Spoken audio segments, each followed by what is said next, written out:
Guerrilla cricket. Whoa. Guerrilla. Take charge, man the barricades, patrol the cover boundary. At last the time is come, this is a cricketing emergency. Hear this call to arms for every cricket revolutionary. Take up your bats and stumps for the test match insurgency. At first they tried to silence us, but we would not be silenced. They threatened us with lies, so we threatened them with violence. Che Guevara, Sangakkara, Joseph Stalin, Douglas Jardine, Robespierre, Darrell Hare, Vladimir Lenin, O'Brien Kevin, guerrilla cricket. It's not about the winning, it's about how many rules you break. Even in cricket commentary, this is the best advice to take. Pick guerrilla cricket, it's the finest choice you'll ever make. There's so much more to cricket than rev counters and a slice of cake. At first they tried to sanitize us and clean up our act, but people like it filthy, and we know that for a fact. Fidel Castro, Lenny Pascoe, Carlos the Jackal, Umar Akmal, Mahatma Gandhi, Grant and Andy, Brendan Behan, Austin Ian, guerrilla cricket. Stick with us, cause you know we're not the kind of thing that you see on the TV and the radio. So vive la revolution. First they tried to buy us, but we would not be bought. Okay, we were, but then we ran away, and we will not be caught. Would not give up the ghost when they left us all for dead. They decapitated us, but we just grew another head. Chairman Mao, Jamie Howe, Ho Chi Minh, Asif Din, Václav Havel, Graham Saville, No Surrender, Percy Fender, Che Guevara, Sangakkara, Joseph Stalin, Douglas Jardine, Robespierre, Darrell Hare, Vladimir Lenin, O'Brien Kevin, guerrilla cricket. An awful day for Lanka, an awfully surprising day for Dominic Bess. England go into day 2 just 8 behind with 8 wickets in hand and root appropriately on 66. The England captain will look to turn his 50th 50 into an 18th 100 and build a sizable lead, while the hosts will surely have to call upon their trio of spinners, if not indeed the divine, to get anything from this match. Good morning, good afternoon, good dawn, good dusk, wherever you are in the world. Welcome once more to Guerrilla Cricket. I'm Gorilla Hendo, Nigel Henderson, and quite frankly, I am disappointed. I am disappointed in Sri Lanka. I expected a better fight from them, and with me to discuss such things this morning, I have none other than Al Hodge, all the way from up there in Merseyside sort of place. Hello. Hello. Hello. Hello. Do they speak like that up there? Close. No. Close. Oh, well, that's not bad then. That's not bad. If you aim for Gary Naylor and miss, that's where I am. I always aim to miss Gary Naylor, but it isn't easy. As you're absolutely true, he's a big target. And that was the voice also of the man from Claygate himself. It's the Bish. He's back. He was away yesterday. Not sure what he was doing yesterday. Very secretive. But he's back today. What were you doing yesterday, Tony? Come on. Were you doing your other job, porn actor? No, not all day. Not all day. I can't keep going all day. No. That's what they say. I was looking at a potential flat purchase actually, with amazing social distances. I had to clear the entire building just so I could go in and look at a property. Oh my god! No, I'm surprised it wasn't like. actually, mate. Yeah, you should have just had a look round from on a 360-degree zoom thing, really, shouldn't you? I suppose. I mean, you got to feel. Did you go in there and feel? Oh, I belong here. I really belong here. No, not for me. No, it I was didn't work also for you. having, rather sadly, a tree chopped down. So the noise from the grinder, which is not going back to my porn personality again, Very would have appropriate. been very distracting whilst attempting to commentate. So it was all kicking off here. Yes. It was all kicking off. Well, what do we think? What do we It's think? like trying to commentate with the Carry On team. It's ridiculous. This Well, finale. we try our best. What do we think? I mean, were you guys as disappointed in Sri Lanka as I was? I felt afterwards. I reflected and I thought, oh, that was really, really bad. That was really not Test cricket. It was some of the shot. I mean, there's some interesting things. I mean, the crazy stat is England have actually been in Sri Lanka longer than Sri Lanka have. I mean, not historically, but on this tour. Although I think they had a problem getting, their game, the practice game sorted out, didn't they? True. But yeah, some of the shots were woeful. To think that it was the lowest ever score, certainly at Galle, by quite a lot. 135 against 180 something. And I suppose the shot of the day that summed it up for me was the sweep off the Don Best long hop. Yes. Where even no, it Don wasn't a Best sweep. It stood was a there cut. and just. It was a cut. It was a cut, but Yes. but it was dragged so far down. He practically bowled it at his own ankles. Oh yes, it was awful. Awful. It was truly awful. And his complete refusal to, I suppose, even celebrate it. I mean, he just looked embarrassed to have taken that wicket. Dick Weller looked like he just had no clue what he'd done, and it was just kind of weird. It was an odd day. It was an odd day, and I was Al. We were talking, weren't we, just before we came on air, that although there was some terrible shot making, there was also a couple of incredible pieces of bad luck, the likes of which you see so rarely in cricket. But we saw one after the other. We saw the one where Johnny Bairstow caught it on the back of his ankle and then looped up the catch to Joss Butler, and then we got the run out with the tiniest little bit of Jack Leach's finger. I watched that back. Al's temporarily gone off screen. Here he is. Al, did you catch the question? Obviously He's not. on silent. I'll quickly Okay. answer, and then yeah, I've watched that back 10 times with every replay that the TV would throw at us, and it must be my eyes, but I didn't even see him get a fingertip to it. Well, I think it may just be the fingernail. I don't think it was actually the finger. There was a tiny a bit of human being on that, and I think it was I suppose, I guess what it shows is it's always worth having long fingernails. Well, yes, unless certainly if you're a guitarist. The interesting thing about it is the notion of benefit of the doubt.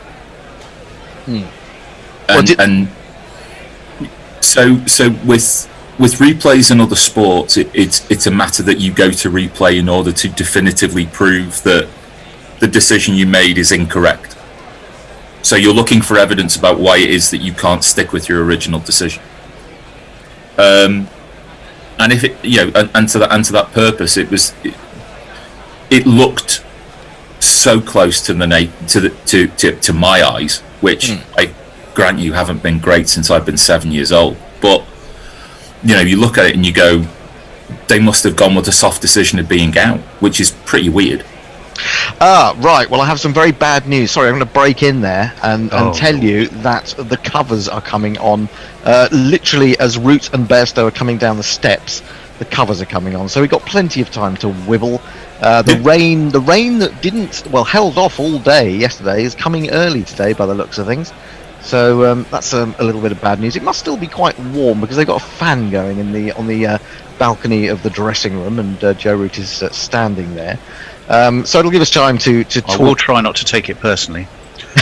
Although, as you pointed out, I wasn't here yesterday. I've got up at 5 to 4 this morning, and by 4:15 it's pissing with rain in Sri Lanka. It's all right. I mean, it's raining there. I mean, I've got to say, it's a good job they're not playing here. The light is terrible at the moment. Yes, it's very, very dark out there. I've noticed at this time of the morning. I don't know why. You'd have difficulty picking up the ball. I'll tell you that. I think Mike Gatting would be all right. He's used to this sort of games in this kind of light. I tell you what we could do. It would be really radical thing to do. You could just commentate on Australia versus India. Do you want to switch? Should we do that? The question is, I'm a bit worried that this may not be that long a delay, and then we'll miss the beginning. Well, shall we? We're flexible. We are very flexible. We are your flexible friend. I'm just going to change my TV to the Australia game. Labuschagne is still there. He was just dropped before I turned over to Sri Lanka. 3 for 141. Look, I can do the Australian way as well. How about that? 3 for 141. Actually, on that basis, you should just say 60 Labuschagne, 27 Wade, shouldn't you? Really? He's just hit another 4, by the way. He's gone to 64. 145 for 3. So should we stick with this? Can everyone get Australia India up, and should we do a bit of this until we? Yeah, I'm watching it on the laptop. It's all good. Yep. All right. If I was Ajinkya Rahane, though, I'd be a very worried man. Do not quiver. We deliver. We can do. Well, has not yet another Indian bowler limped off? He's back on again. It was sunny, I think, but he literally, bizarrely, I wasn't watching it. I was listening to the commentary, and as the second Ajinkya Rahane dropped it, the bowler dropped to his knees and went off with kept being described as the top of the thigh groiny region. Yes, but I saw he him did come back on. Apparently, okay. Whether he's on now, I don't know, because obviously things have happened in between. But he certainly did come back on. Now, which of you two guys is on Twitter today at this particular moment? That's you, me. Tony? That's right. me. Well, should we just say hello to a few people? We certainly will. But you may just have to wait 2 seconds. Here we are. Right, let me have a look on our latest feed. Mrs. Luigi Magpie. Fantastic. If not yet answered, the hat guy insurrectionist is wearing an appropriated indigenous plains headdress. Cheyenne or Lakota, most likely. Those are bison horns. Yes, okay, I think we're talking about the terrible events in America in the last week. Hello, though, to Mrs. Luigi Magpie. Jamiroquai's really let himself go, wasn't he? He is, and he did issue a tweet himself to which was rather removing. Jolly Holly Jessica, or Holly Jolly Jessica, is a new way of doing test night day cricket. Start at 4:30 a.m, go through to 1:30 p.m. or 2 p.m. Yes, Holly Jolly, we know it's a good start. Mog says hello. Also, hi Tony. I don't know why I get a separate one. I do. I'm very delighted. Leah says, good morning, everyone. I present you the worst Arthur Dent ever, and she's got a picture of Aggers in his dressing gown. Oh, is that him? Is that what that picture? Aggers in his dressing gown. Does that mean Norcross is the Ford prefect to Aggers at Arthur Dent? Well, all I can say is a dressing gown ages a man. I'm glad I put a sweat top on. It's also not the most flattering of camera angles for poor old Aggers, because it's basically looking up his nose. That's very niche of you. Good day, says Holly Jolly Jessica. I'm reading backwards, actually. That's probably why I'm currently watching 2 tests and a hockey game at the same time. I love modern technology. Messi Jez is apparently fascinated to discover that I'm distracted by the noise from a grinder. He's a grinder. I think I was one step ahead of him there anyway. I think that pretty much gets us up to date on Twitter. I will just see if we're joined by anyone on Crick Tracker.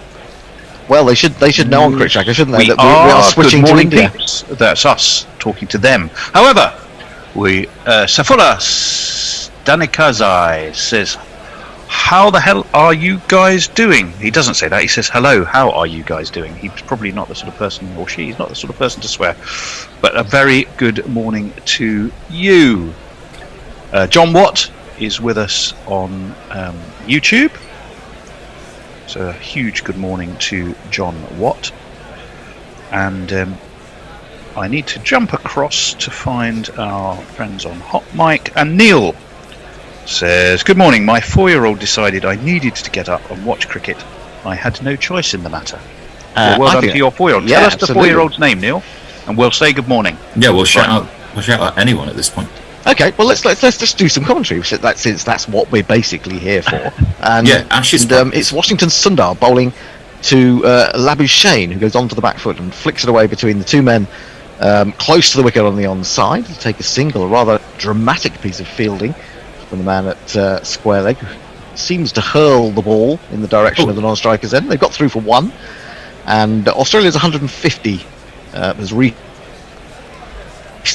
come up, 151 for 3. It's Labuschagne and Matthew Wade. I wonder whether he's hit his own fielder here. Who are batting at the moment. I suppose we'd have to...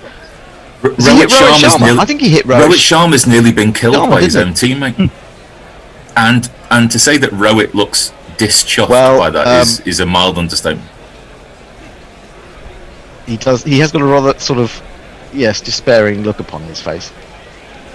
Sunda then around the wicket to the left-handed Wade. Wade goes back and cuts, given a bit of width there. Has he got it through? No, there's a man at a deep set but orthodox cover point, and there is no run. This partnership worth 64 from 112 deliveries. I'll have to look back on the scorecard to find out what else has happened. I know that Warner was out very early. Warner was out for one. Warner was out for one. I heard that before I fell asleep, and then I think I read that Smith was out first ball, or the first ball that Washington Sunda bowled in Test cricket. I may be wrong, but that's what I think so far. Do you think he's made a mistake carrying on with his Test career post that, or should he have just taken the plaudits of whatever 3 people were there in the crowd and just walked off? I think he should have just walked off, holding the ball aloft. Really, that would have been quite right. This is defended on the front foot by Wade. I heard the Australian commentators, Kerry O'Keefe and Shane Warne, who he talking about this could be Wade's last Test innings or Test match if he doesn't get a decent score here. Put the red inker through him, I think, was what the phrase that they used. Well, of all the people you mentioned, the one I think's in the most trouble is Warne. Yeah, maybe. Back over the wickets, the left-hander this time, and it's defended to the man at silly mid-off, and there is no run. 3 for 151, as they say down under. Have we got any more tweets? I can certainly have a look for you there. You caught me on another. Caught you on the hop? No, not on the hop. No, on another social channel. He was looking at his other tweets, his day job tweets. Right, we started with the amazing Mrs. Luigi Magpie, didn't we? Leah says, "Yeah, come on, jinx the stupid twitchy scatterbrains motor mouth." Oh Lord, I'm guessing. Who are we talking about? It's talking about Agnew. I don't know, but that was the message. Messages with light rain. Oh, I think he's announcing to the world that we have, with the wonders of technology, just leaped over a couple of continents and landed in Australia instead, Brisbane specifically. The light roller says, joining you in the twilight zone. Mog says, amazingly, the pictures on my feeder of Australia, India are matching perfectly with your call. We aim to please. We do aim to please. Anyway, in comes Shardul Thakur bowling outside the off stump to Labuschagne.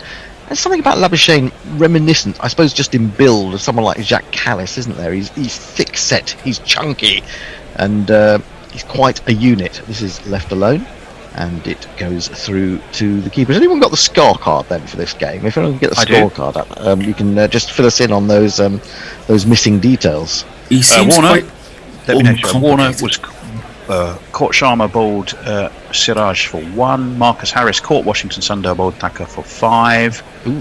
Labuschagne, of course, 70 not out, having been dropped. And I'll let you. Maybe the end of the over, I'll finish the details. Okay, so Shardul is just wandering back to his mark. Bearded man. Is this Shardul Thakur? I mean, I've completely lost track of who's playing for India now. It seems like there's one in, one out every sort of 5 minutes. It is Shardul Thakur. You are 100% right. So we've seen quite a bit of him in the IPL, haven't we? 2 slips in the gully.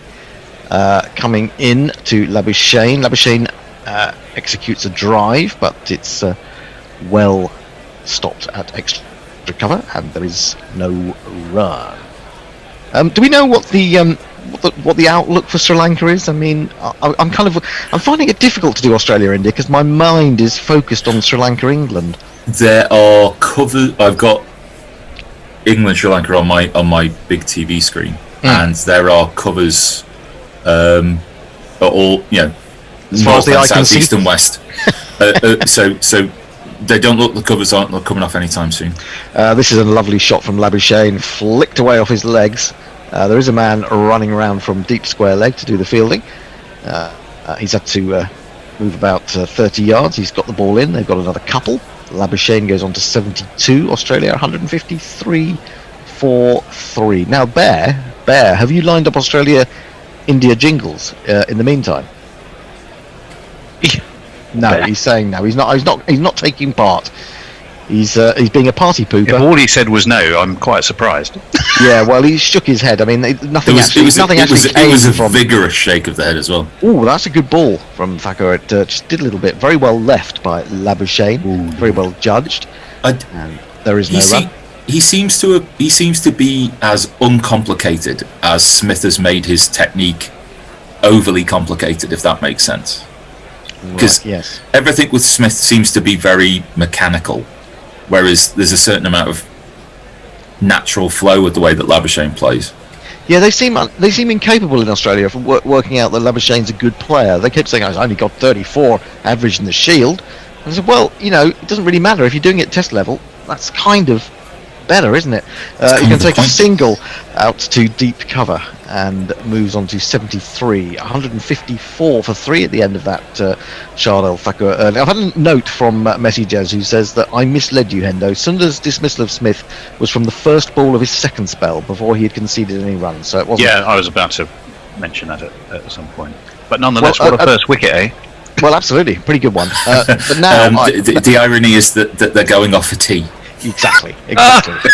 So we have no cricket to bring. I can tell you about the weather though, and then I'll finish the scorecard. So the weather is actually, the forecast-wise, much the same as yesterday. Thundery showers, 20 with quite a high chance of precipitation during the morning. I mean, as we speak, it should be only about 15%, and it is raining. But it gets worse later on in the day. Certainly round about 3 o'clock onwards, that chance of it raining, which it's already doing, according to the BBC weather, gets worse. So I fear we may be in for some interruptions today, unfortunately. Well, we'll see how we go. Oh, that's a great shame, isn't it? Yeah, I'm just looking at that scorecard. What have we got? Yeah, Smith made 36, and he caught Rowett bowled Washington. So he was the other man out. Just seeing if there are any changes to the Australian team. Not really. The other thing, I don't know if you heard it, Hendo, which was very amusing in a way. It was almost more amusing not seeing it but listening to it, because the stump mics were up, was Rohit Sharma, of course, after that injury to Sunny.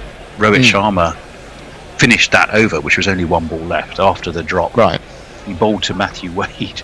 Yeah. And everyone, of course, probably using Cricinfo as their source, well, he bowls off breaks. Matthew Wade, in a very loud voice, says, "What do you bowl, mate?" What? Yes, you can hear Matthew Wade asking, "What do you bowl, mate?" And I don't know whether Rohit told him, but he served him up as sort of a medium pacer. Is that Matthew Wade showing a rare glimpse of humour? Or humanity. Yeah, probably. Yeah. I think Matthew Wade's an interesting character. You have to remember one of the things with Matthew Wade, he's had a pretty challenging times in his past. Has he? Illness. Yeah, isn't it Matthew Wade who sort of survived cancer at a very young age, and I think the second time as well. Yeah, I never knew that about him. I have to. Yeah, I'm not saying that makes him an obstreperous bugger necessarily, but sometimes you look at people's past as to why they might be like they were. I think his combativeness might have some roots in there. I'm sure our probably more to do followers on social media will tell me if I'm right there, but I'm almost certain that's Matthew. No, you're Wade absolutely right. I've just looked at that myself, and he was got it when he was about 16, apparently.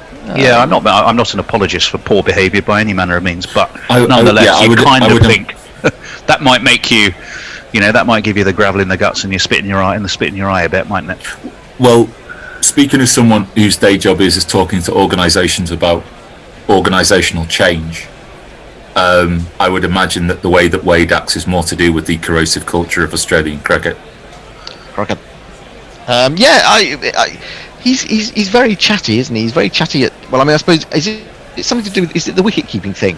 That wicket-keepers are just generally more chatty than other members of their team? Well, they're sort of geographically located on the pitch to be the ones most regularly in the batsman's ear. Yeah, but you're right, it's a personality trait. I mean, look at our friend today, Dick Weller. Oh, yes, indeed. He's a real little chatterer. The other guy, the guy that always struck me, and you'll remember this, Tony, because you identified him so well in Ireland. Gary Wilson. When I used to watch him at Surrey in county cricket, I mean, you could hear everything he said from the pavilion. He just didn't stop. He was just endless tripe coming out of his mouth. Do you think it's the same way with scrum halves in rugby? That there's some people whose just job it is just chatter away? I don't know. I mean, when did all this chatter come into cricket, really? Because most of it's rubbish, isn't it? No one says anything of any intelligence. I mean, if someone's, I don't know, sort of talking about their undergraduate thesis in philosophy, I'd understand it. But when they're just saying, "Oh, come on, fella," I mean, it's all a bit pointless, isn't it? And I must admit, as a batsman, and maybe this is the point actually, it actually used to really rankle with me when people just wouldn't shut up. I just, why are you talking all the time? It's a game of cricket. Play cricket. Don't keep talking. Incessantly, I agree with you, but I think if you look historically, I mean, you go back to the Bodyline series, can't you? And beyond, there was chatter there. The famous, which one of you bastards called this bastard a bastard quote, for example. Was there always that just incessant chatter saying nothing?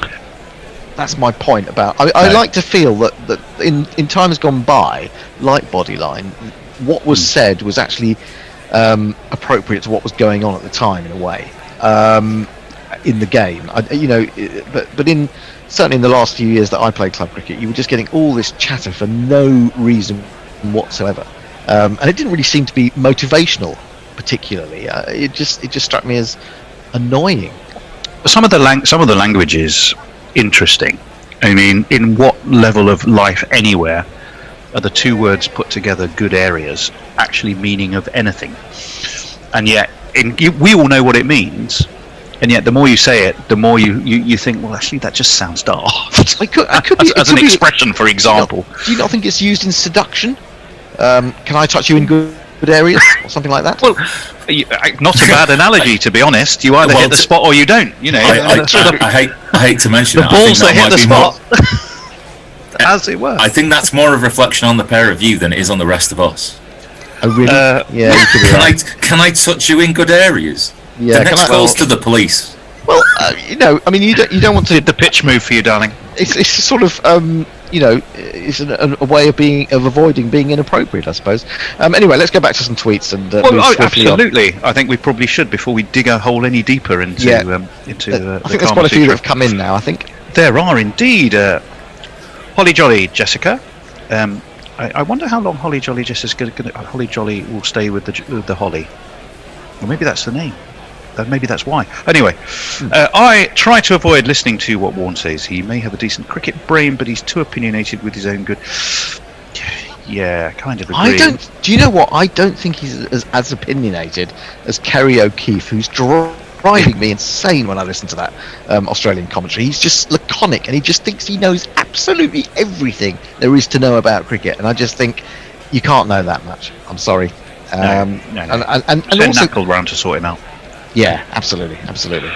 Martin Lawrence says, if worse comes to worse, you could call the BBL game today. Oh, no. I've got to go. Martin, I've got to go to work, mate. I've got to 3 games simultaneously. That would be something. If it.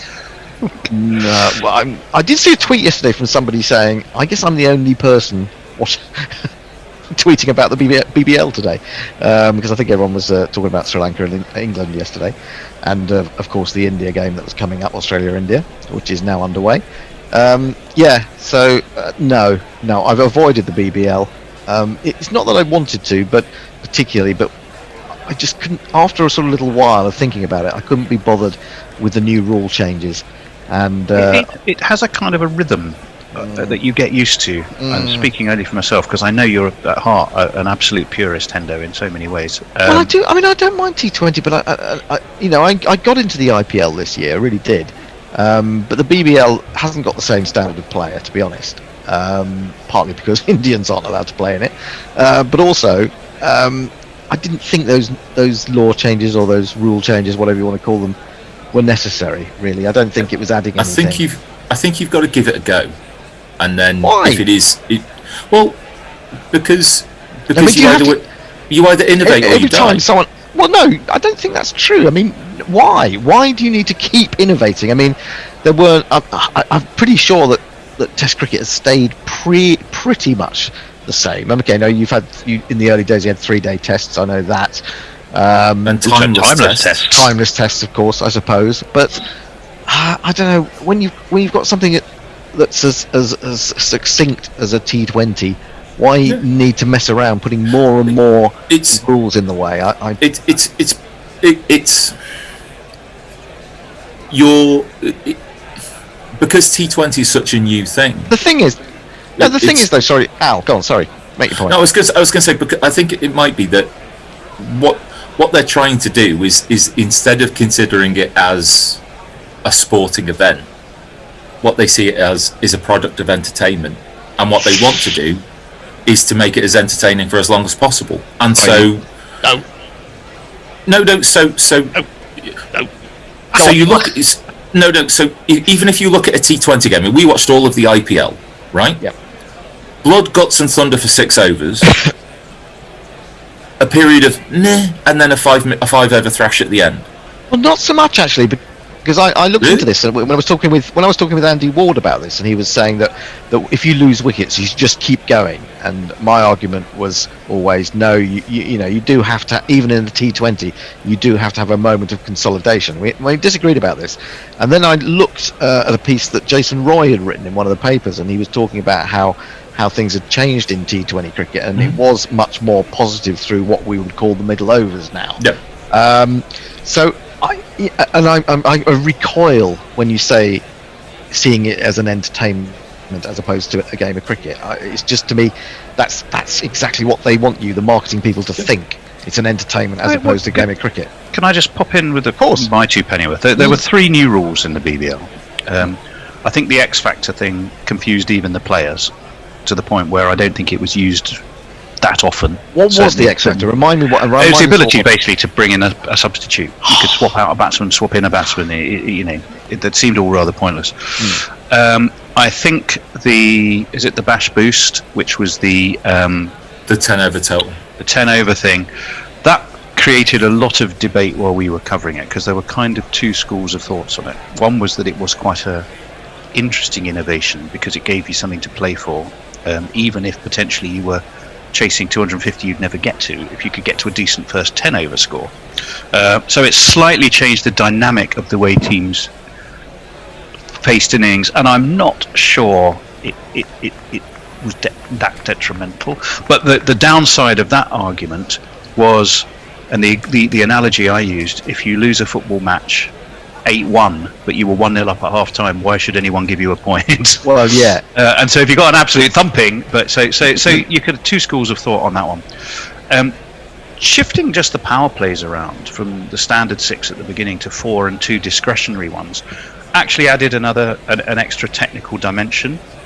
And from a commentary perspective, I think we got used to that and actually became quite an interesting discussion point, and it was certainly an interesting discussion point amongst the players when you heard them kind of there. So when you look at 3 new rules, one was a complete waste of time and was designed by a marketing idiot. One I would say was sort of half successful, but ultimately I'd fall on the side of not having it. That's the 10 over additional point. The moving of the power play to create sort of an extra tactical dimension in the second 10, as it were. Genuinely, I kind of got used to that.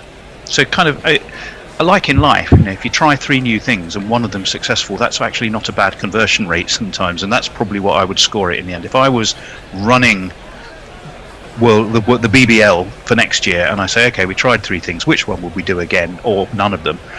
I would certainly not have any problem at all if you decided that the thing you did keep was the shifting around of the power play, or the extra dimension of the 2 overs in the back 10, as it were. Well, that was the only one that I really remembered. I must admit, I'd forgotten about the 10 over rule. I'd forgotten about the other one. But my argument would be that when you're trying to tempt people and new people to a game, is it not? And this is my argument with the 100, really, because the argument is that it's got to be simplified, because if you're coming to it for the first time, you don't really understand. It's a lot to take on. But if you're then adding to the number of things that people have to take on, aren't you actually complicating the game rather than simplifying it? As ever, life is open to debate. I would distinguish between the 2 things like this, which is that what they've tried with the BBL are changes that fit within a current structure that we recognise as cricket. Whereas what the 100 is doing is making a change to what we recognise as the fundamental structure, and that's probably why there's been more of a sense that we've been resistant as a group with guerrilla cricket to the idea of the 100. Now, to more or less, to differing levels of resistance, but there hasn't been anyone that's looked at it and went, good idea. So the idea of turning around and going, let's see, that like the 4+2 instead of 6 in terms of the power plays and things like that. It's a tweak rather than the idea of rip it up and start again from scratch.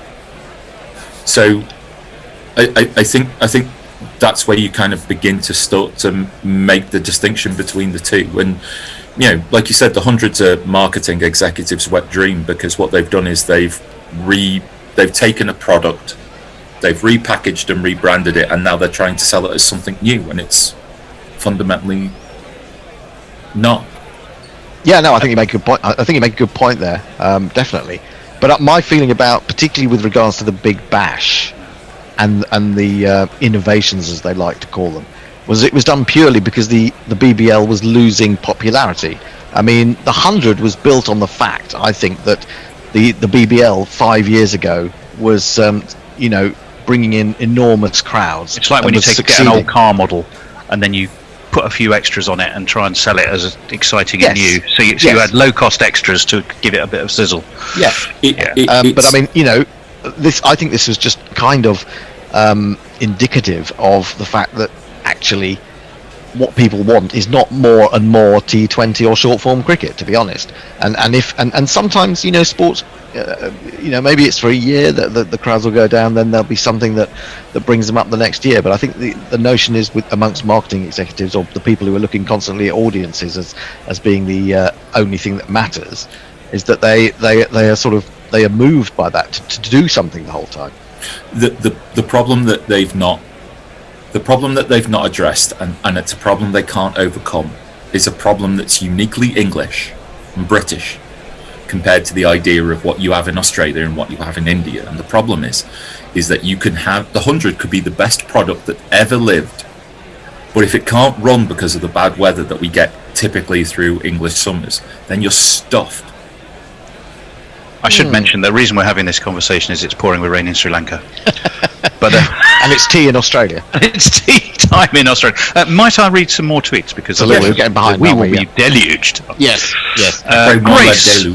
Grace Spinner Grace says and I think we're back to Shane Warne now, but she'll tell me if I'm wrong. He feels the need to either repeat things half a dozen times or pointlessly attack current players or throw barbs at Steve Waugh or talk about his own achievements. The actual commentary is pretty rare. Okay. Mog says it's not really India, it's more India A at this point. Yeah. Well, it could be India B or C. Grace says, I suppose India batting and India B bowling averages out to India A. Ollie Jolly Jessica says exactly. His analysis is usually interesting, but very rarely does he provide any actual analysis. Mog says, yes, very good. Mayank says, great multitasking. Now it's tea, though so unfortunately no cricket to commentate on for a bit. Yes, that is the case. Combination of factors. Jersey Oak says, have you not got the New Zealand Super Smash there to commentate on? Good lord. Funnily enough, not. It is available actually. It's on BT. Did I not see the other day that in the women's version of the New Zealand Super Smash, someone hit the fastest 100 of all time. I forget who it was, and it was I do remember who it was before. It was Dottin of the West Indies, and she beat Dottin's mark by 2 balls, I think it was. Wow. Someone will remind me of the name of the said woman. I will. You keep talking. I'll look at that. Was it Nat Siver? Hello? Who's that? Was it Nat? It's Nessie. I'm due. Hello. Now. He's just jumping on. Well, that'll throw the bear into a tailspin, because now everyone will be juggling across the screen in the wrong places. Yeah, the bear. Oh, you see what you've done, Messers? You see what you've done, poor old bear? He doesn't need this early in the morning, poor lad. I can't remember who, I don't know, that doesn't ring any bells, the name that you gave, but yeah. Sophie Devine. Sophie Devine, That's right. okay. Well, it was her, okay. Too, yeah. New Zealand's captain, 36 ball 100. Wow. That is going some, isn't it? That is. That's almost as good as, what's his name, Corey, It is as good as Corey. I forgot Anderson? Anderson, who hit a 36 ball ton, as the jingle says, as we all know. Anyway, sorry, back to your tweets. I'll attempt to keep going. Feel free to divert. Mog says past trauma is not an excuse for future, and then he uses a word that I'm not going to say. We get some action going there. We will, but let's get through these tweets. And we'll All right, Leah says it's live on New Zealand's YouTube channel. Anna Forsyth said, just tuned into the phrase corrosive culture of Australian cricket. Contented sigh. I'm in the right place. She also says, to be fair, the clip of Joss Butler pretending he's hard to Philander is the best piece of comedy ever. Mog says, for every put a Mars bar on a good length, there's a million of fucking shit, mate. Yes. Yeah. Can I touch you in good areas? Says Mog. The gorilla logo from yesterday. That's quite. I don't remember. I've been drinking with Mog. I do tell you that isn't his chat up line in bars. But there we go. Would you like a wormding? What's a wormding? Goes along the ground like this. Dirty Oak says another Akmal screeching behind the stumps for Pakistan. Yes. Remember Akmal? Yes. Kerry O'Keefe is just a bit of a Rudy Giuliani impersonator, according to Mayank. Leah says, I'd like to sledge these guys from first slip, and she has sent us a picture of the Vatican St Peter's cricket team. Oh, that'll be fun. That'll be fun. That's a bit harsh. Well, I said we'll keep going through the tweets, but I will bring you commentary as well. I'll let you crack on. Washington Sunda. I should be coming off in about 10 minutes, but anyway. We should be off now, really. To be honest. I should actually. That's why Messi Jez is here. All right. Well, I'm going to take a break, and you take over, Tony. You are now in charge of commentary. Oh Lord! Well, thank you, Hendo. Who's doing social media? The light roller being the next one. It was 6 minutes ago, and we're also somebody in Antarctica is Define. I mean, that was a ridiculous question, wasn't it? It's got to be the man from the mountaintop. He can't bring tweet to Mohammed, etc. Okay, 155 for 3. How must India be cursing that dropped catch? Marnus Labuschagne, because he is 74 off 169 balls. He's facing Washington Sundar. He got his first test wicket, and it was the wicket of Steve Smith. This one, though, is wide of the off stump and through into the gloves of Rishabh Pant. Morning, Messrs. I should indeed say good morning to everyone. Nestlers and Messi Jez, who just appeared. We were so engrossed in our conversation, we kind of confused as to why he'd suddenly appeared. That one leapt a little bit at Wade, who plays it down nicely. There's a slip and a silly point in place for Washington Sundar. Good job some of us are on the ball, eh, Messrs? Yes. Yeah, absolutely, mate. Yeah. Sundar, and again, the right armour. 5 o'clock there. This one is full and whipped off his toes very nicely by Matthew Wade. It's out there to mid-wicket. They should come back for 2. Indeed they do. Apparently we have a lovely comment on hot mic to look out for. I shall. I'm very much looking forward to that now. It's had such a build-up. Let's hope it doesn't let us down. Yes, a reminder, of course. Good morning, was that it? That's nice. That is lovely. Left-handed Wade is going to be facing the right-handed Sundar.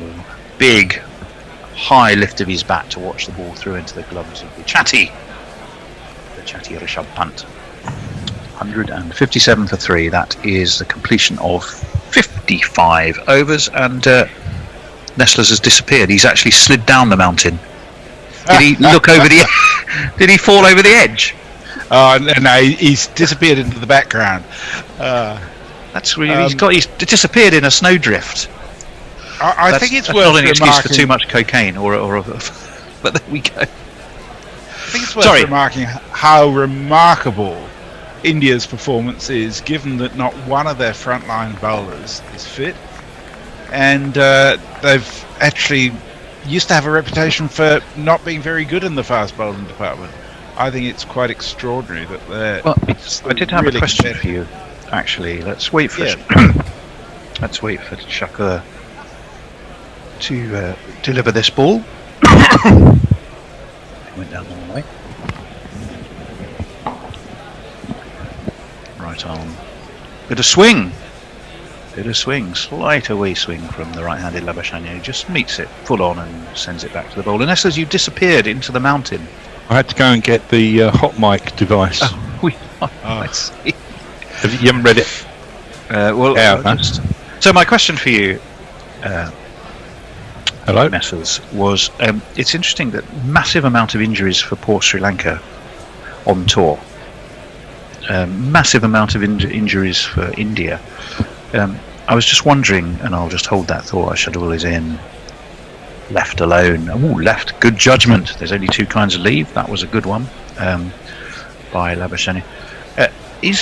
Is lockdown bubbles just are teams more injury prone?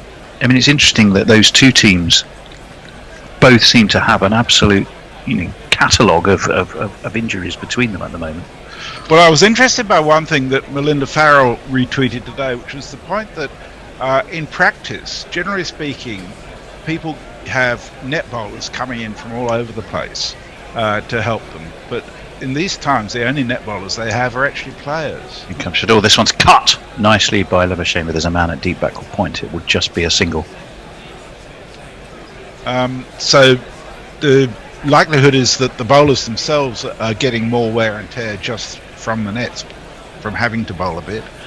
But I also just think a lot of people are out of condition. I think it was noticeable in Sri Lanka yesterday and in the first test of this series, with India in particular, how it took a while for people to get back into the rhythm of the difference. The interesting difference. I mean, clearly, there's bigger issues of funding and depth and things like that you can look at. But I'll just hold that thought for one moment as Shadul rolls in. This one's turned off his hip by Matthew Wade down to deep backward square. Another single. The difference to me was India have suffered physically, but by and large appear to have been mentally on it. Whereas yesterday, I think you would have to accuse Sri Lanka of their catalogue of injuries, which arguably is just life and unfortunate, but mentally they didn't look on it. They looked like a team that had come back off a difficult tour, that had had a thumping, hadn't had time to acclimatise in their own backyard, and just weren't there. Their decision making, their shot selection, and generally so much wasn't right, was it? It wasn't. I'm not sure I'd agree about India though. Hang on. Okay, this one is met full by Matthew Wade, and Shadul fields off his own bowling.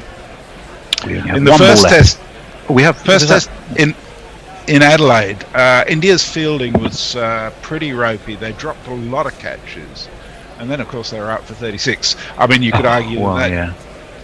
But I'm sure there's a combination of factors that meant they weren't really quite ready to be playing a test match at that stage. Sri Lanka was even worse. But yes. Two slips and a gully are in place for Shadul. Forward comes Wade, pushed to mid off. End of the over. That was a dot ball, 164 3, and we will go to the top of the mountain for words of wisdom.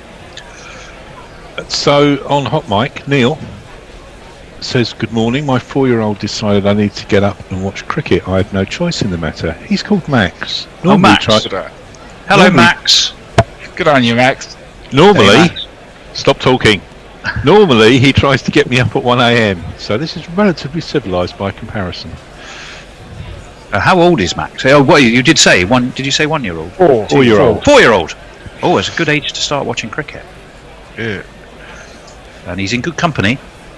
So Max, I hope Max is paying attention. That will be ideal. He's getting quite a broad spread of activity this morning. We've talked about all sorts of things. We've been watching Australia and India from Brisbane.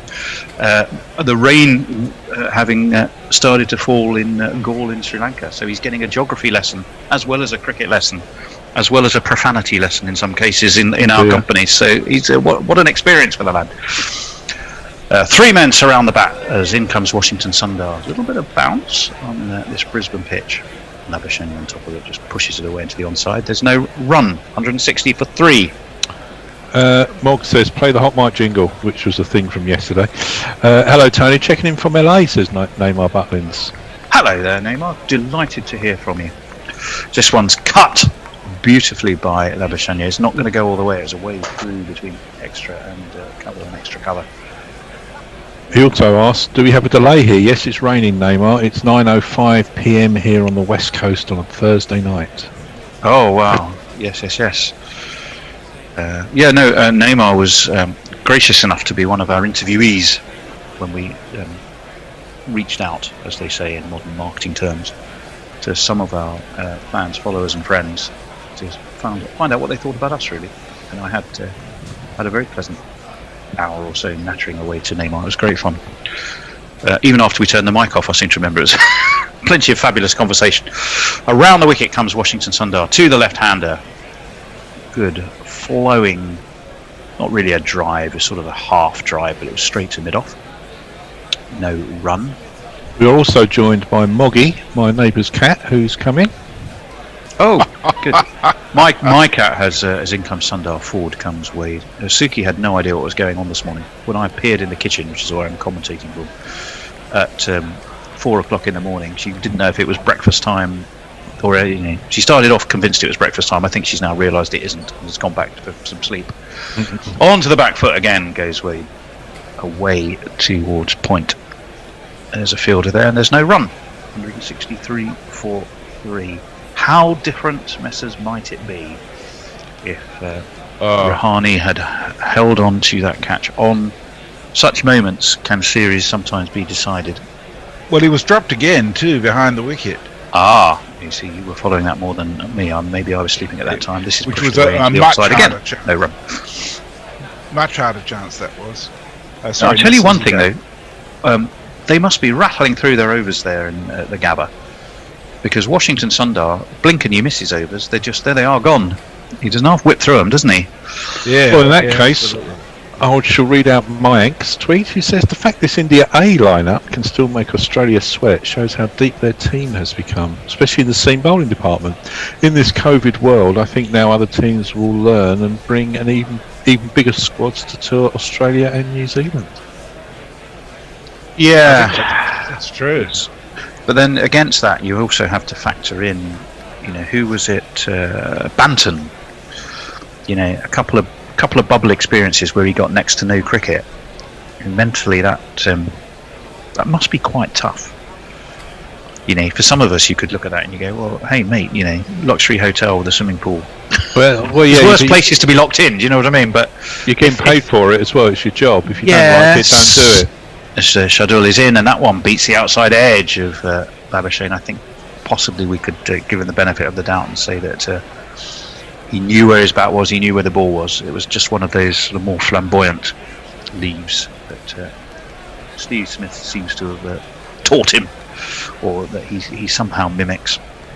Yeah, I get that point. I don't have any sympathy for well-paid professional sportsmen this day and age for things like that. It's like that you signed up for it. Get on with it. Yes, I'm a little bit more forgiving than you on that one, I have to say. No, I'm not. 2 slips. 2 slips and a gully, and on the drive is Labuschagne and threads that between cover and extra cover. I don't think it's going to go all the way. It's not. It's going to be. Yes, it is. We actually have a jingle, and at the moment we have the chance for a 4 jingle. The bear has deserted his post. I support whether he's toes up on the sofa, I don't know. Who are paying a guy £350,000 a week to sit on his arse for months, and maybe over a year on end. I don't have any sympathy for these guys. I think we've got a couple of strikers at Watford like that. You could pretty much 350 grand a week at Watford. I don't think so, Tony. This is part of our problem. We do have a couple of overpaid but under-delivering players. Let's not go there. This is about cricket. cricket. To the tune of 350 grand a week. No, but my point is that you sign up for this, and it is what it is. Get on with it. Indeed, Shadul's going to be in after that boundary again. Labuschagne. I tell you what it is. It's that sort of rather sort of periscopy high leave that is that sometimes you think, oh, has he attempted a shot at that? He obviously knows what he's doing. He's moved on to 82. This partnership is worth 80 off 142 balls.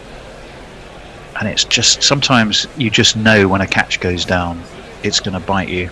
And this one is nibbling, more than nibbling, at poor old India. Injury ravaged India. Idioms. Shador's going to be in as this one's flicked nicely off his legs by Labuschagne away to mid-wicket. He will take an easy single. Bring Matthew Wade back on to strike. 168 for 3. This, of course, it's the first day, isn't it? Yes. Indeed it is. Indeed. I was allowing myself to dream ahead 11 months last night to the first test of the Ashes, hopefully at the Galle this year. The Gabbatoir. And I was thinking basically each team's probably got 7 or 8 people you'd lock in if they're fit right now. Shadul is in, driven straight to extra cover, no run. But then I thought, what about the other 11 that you're going to have in your squad the way things are? There's all sorts of possibilities, isn't there? Do you mean for England or for Australia? Or both really, I suppose. Yeah. Well, I think one of the great debates for England is, that senior pairing. I'm pretty sure both Broad and Anderson have got the Ashes in sight. And it's a brave, they're thinking that's their farewell potentially. That's quite a brave one because it's a hard place to be successful. That one's turned nicely by Wade around the corner. Another single for him. They're working the ones and twos nicely, these two, in this partnership, which is now worth 82. A really good rescue job, as it were. But it's gone beyond rebuilding now, I think. It has. But if you've got Archer, Wood and Stokes in with you as well, then the load doesn't become unbearable, which I think it was a bit for Jimmy last time round. Don't forget, you've also got Ollie Stone in that mix. Yeah. Potentially Ollie Robinson, who I still think is going to make it for England at some point soon. Our friends at Sussex are clearly, not surprisingly, pushing his case, and I can understand why. Doesn't have quite the same pace as some of the others, but he gets plenty of movement and lift. All qualities. Depressing tweet from Mayank. Yep. Weather forecast showing heavy thunderstorms for the rest of the day in Galle. Well, we may have to talk to the management, who have all deserted us. Look, the empty chair in Sydenham. This one is beautifully driven, but driven straight again to extra cover. They will take a single. 170 for 3 for Australia. Washington Sundars back into the attack again. And a Forsyth on my point, saying that I'm not sure any professional athletes signed up for a global pandemic and all the stuff that goes with it. They didn't sign up for a global pandemic, but given what's going on in the world at the moment with people's jobs and whatever else, I think I would just be grateful to be being paid, no matter what. There's a slip and a forward short leg, and this one's step back and cut through point by Labuschagne. Will only get, I'd imagine, would they come back for 2? I would have stopped at 1. No, they did come back for 2, so very good running between the two of them there. 172 for 3. Matthew Wade's on 33, and Marnus Labuschagne dropped by Ajinkya Rahane off the bowling of this man Washington. No, not Washington. So it was Sonny, wasn't it? Who the catch was dropped off. He's gone on to 85. This one's tossed up outside of the off stump, lent into, just pushed to short third man, and that will be another single. 173 for 3. This wicket's certainly not holding any devils for them, is it? No. As of a bit of early action, what's the ball now? We've nearly got 60 overs on the ball. 58.3 have been bowled. This one around the wicket to the left-hander. Wade steps back, cuts through point. They take another single, continuing to rotate the strike here. Oh no! Washington Sunder. Oh Lord, goodness, that didn't sound good. No, I'm just saying that there's another musician has passed. Who? Sylvian, the guitarist in the New York Dolls. Oh dear. Quite an influential fella. In comes Washington Sundar. This time there is no run. I was thinking, were this a one-day game, you'd consider this fairly standard. A 1 or 2 singles and a dot. We have news from Galle. We do have news from Galle, and the news from Galle is not that galling. It is, in fact, that we may see some cricket in 20 minutes' time, which would be fantastic. This one is pushed away into the onside Two deep mid wickets, single taken again, brings Labuschagne back on to strike. 47 runs in the last 10 overs. So I suppose in the context of a test match, 4.7 an over is going some, isn't it, Messrs? It's certainly it's the rotation of the strike, particularly to Sundar, I think, that has been the main cause of that. As we have seen, we've done that beautifully. What India wouldn't do to have Bumrah available to them right now. It's the pressure is just not there for them. That's the thing. And Labuschagne's lapping it up, and Wade is as well, actually. Shardul is going to continue.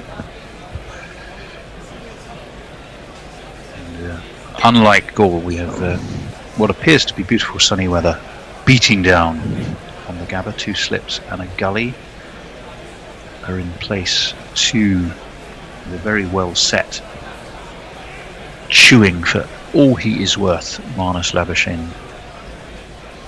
Shardul's in, right arm over, left outside of his off stump through to Rishabh Pant, and there is no run. 175 for 3. The only issue I think I was having with Washington Sundar is it was starting to look rather too easy just to push it here, push it there. It was looking rather comfortable, wasn't it, Messrs? For these two? Yes. I was amazed that Smith got himself out so suddenly to him, because he was looking extraordinarily comfortable, and it was a very un-Smith-like shot. Yep. I mean, the truth is that the only wicket that needed to fall this morning was Warner's, which was a decent delivery. So you have to be thinking about Warner. This one is reached for slightly by Labuschagne. It's a way to cover. There's no run. 2 dot balls, which after the sort of procession of 1s and 2s, which seems to be the order of the day for Washington Sundar, is quite welcome, I think. It'll certainly be welcome for India, but what they seem to be lacking completely at the moment is any sense of of impending danger for these two, who are incredibly well set indeed. 87 for Labuschagne, 34 for Matthew Wade. Wide of the off stump, and Labuschagne almost disdainfully, his jaw rather, constantly grinding and moving and chewing away, watches it through into the gloves of Rishabh Pant again. He's decent. 47, 48, 91 in Sydney, 87 not out here. You'd fancy him to convert here, though, wouldn't you, Messrs? I certainly would. I mean, I'm not someone who really enjoys watching Labuschagne bat, but I've got to admire him, I've got to say.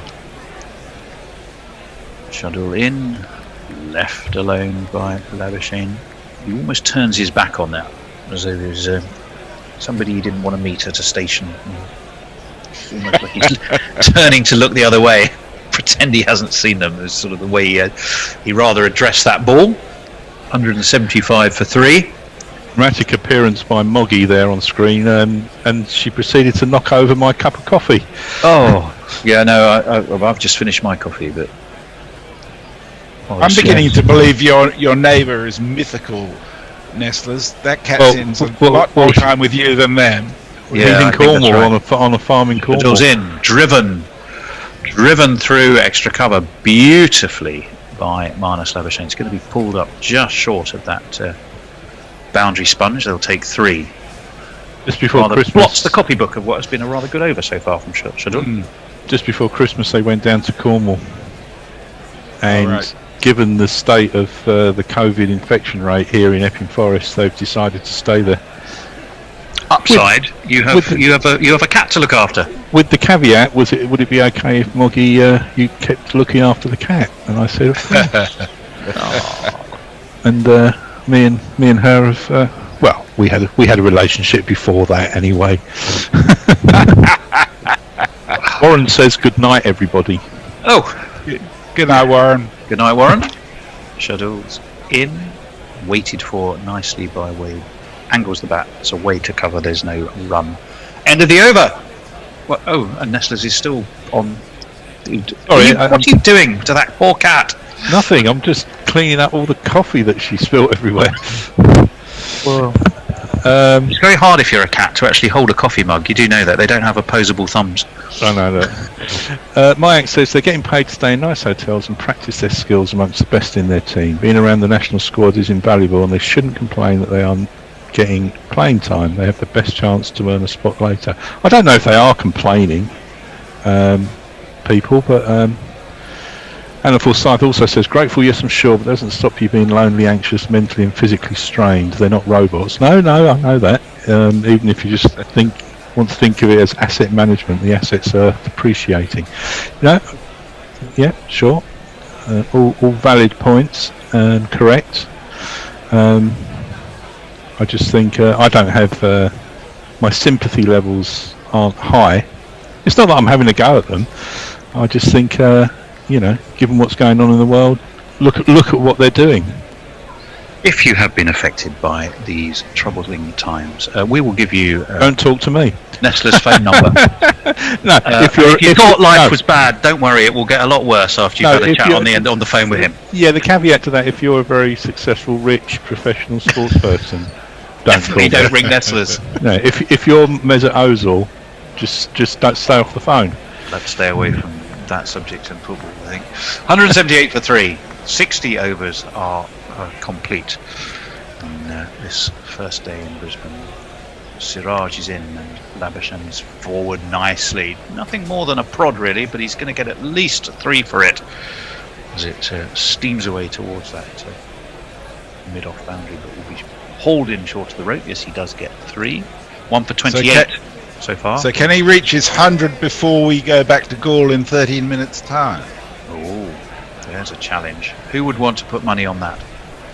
I think he will. He's been batting beautifully since he's turned. He has indeed. And he played that very nicely. Am I watching a replay there? Yes, I think I am. Yes, I thought, thank goodness for that. I was going to say, he's just done the same thing, exactly the same thing again, or it's a replay. It was a replay. 181 for 3. A sense of deja vu in that regard, Bish. Yeah, it's there are tricks of the trade to make sure that you actually do spot that. The main one being the captioning, of course, changes. Yeah. That one, a little bit of swing. Was that a little bit of reverse there, Messrs? Well, it looked like it might be. Yeah, it makes some sense, I suppose. Yeah, but there's been very little swing all day. Yep, that is true. And the weather, is it baking hot sun? Obviously not to a Perth level, but it must be pretty warm there, isn't it? It tends to be more humid in Brisbane. I'll just look it up for you and give you an update. That would be fantastic. Siraj is in, right arm over, past the outside edge. Rishabh Pant throws the ball into the air as if there had been a feather or a little leg side tickle. There wasn't. He was just keeping himself on the ball, I think.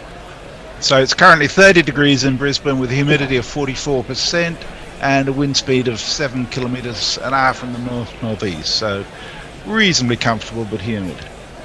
Yeah, so normally you might think those conditions would assist a bit of swing, and there was definitely a little bit of in-duck from Siraj there. He's going to be bowling now to the left-handed Matthew Wade.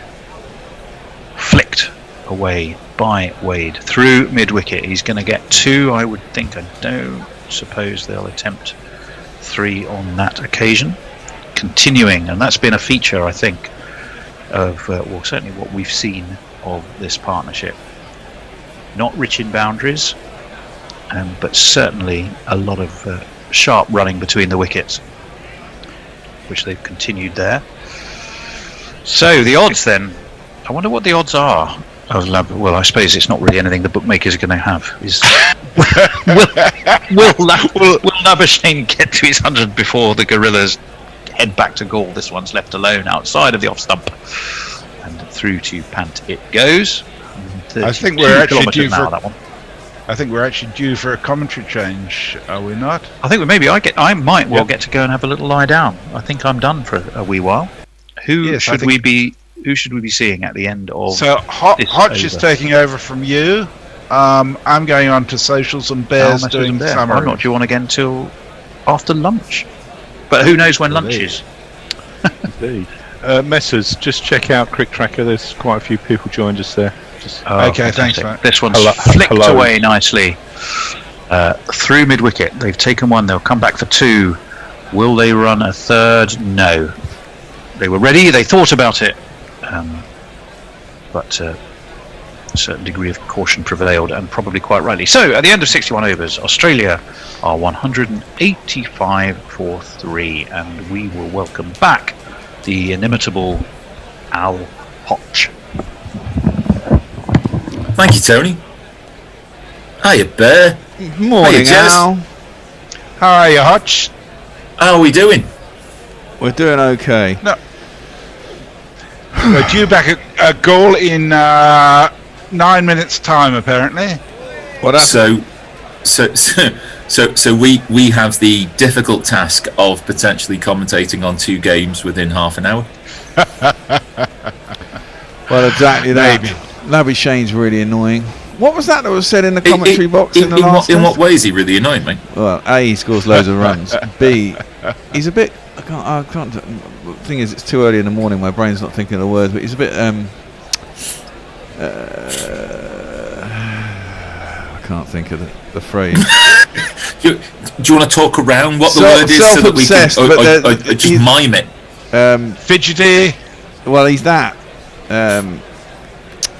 Oh, damn it! Brain work.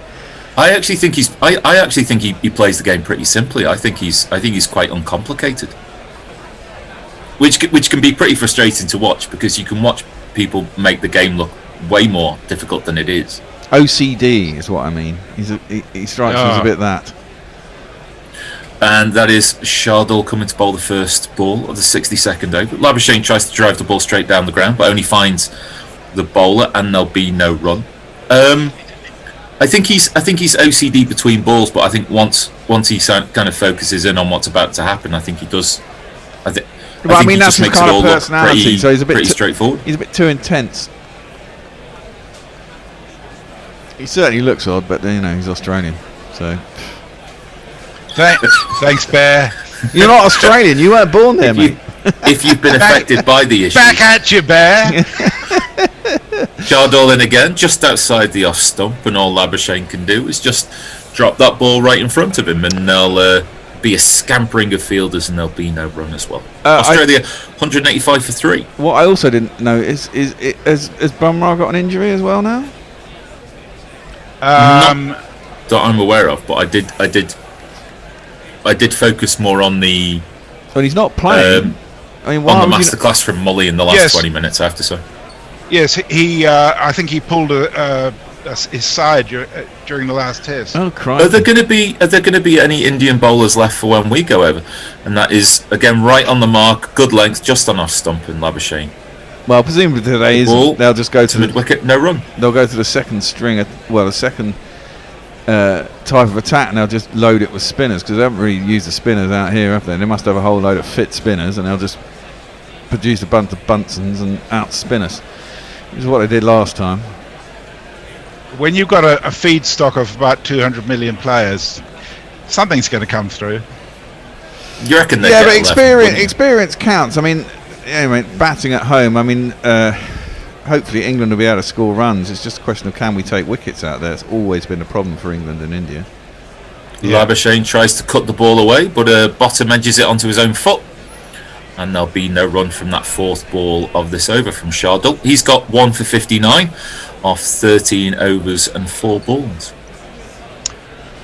I mean, so just continuing the conversation in relation to payments to people doing very little.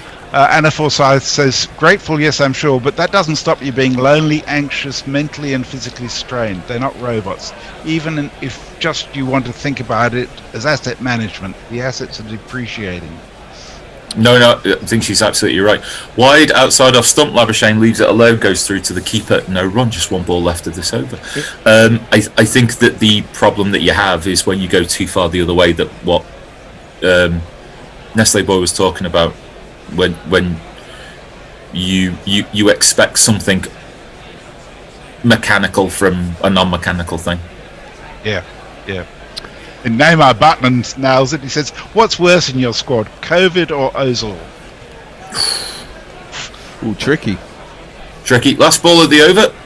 Labuschagne bunts this ball, but it's well timed, and it goes for an on drive. And will this go all the way for 4? It will.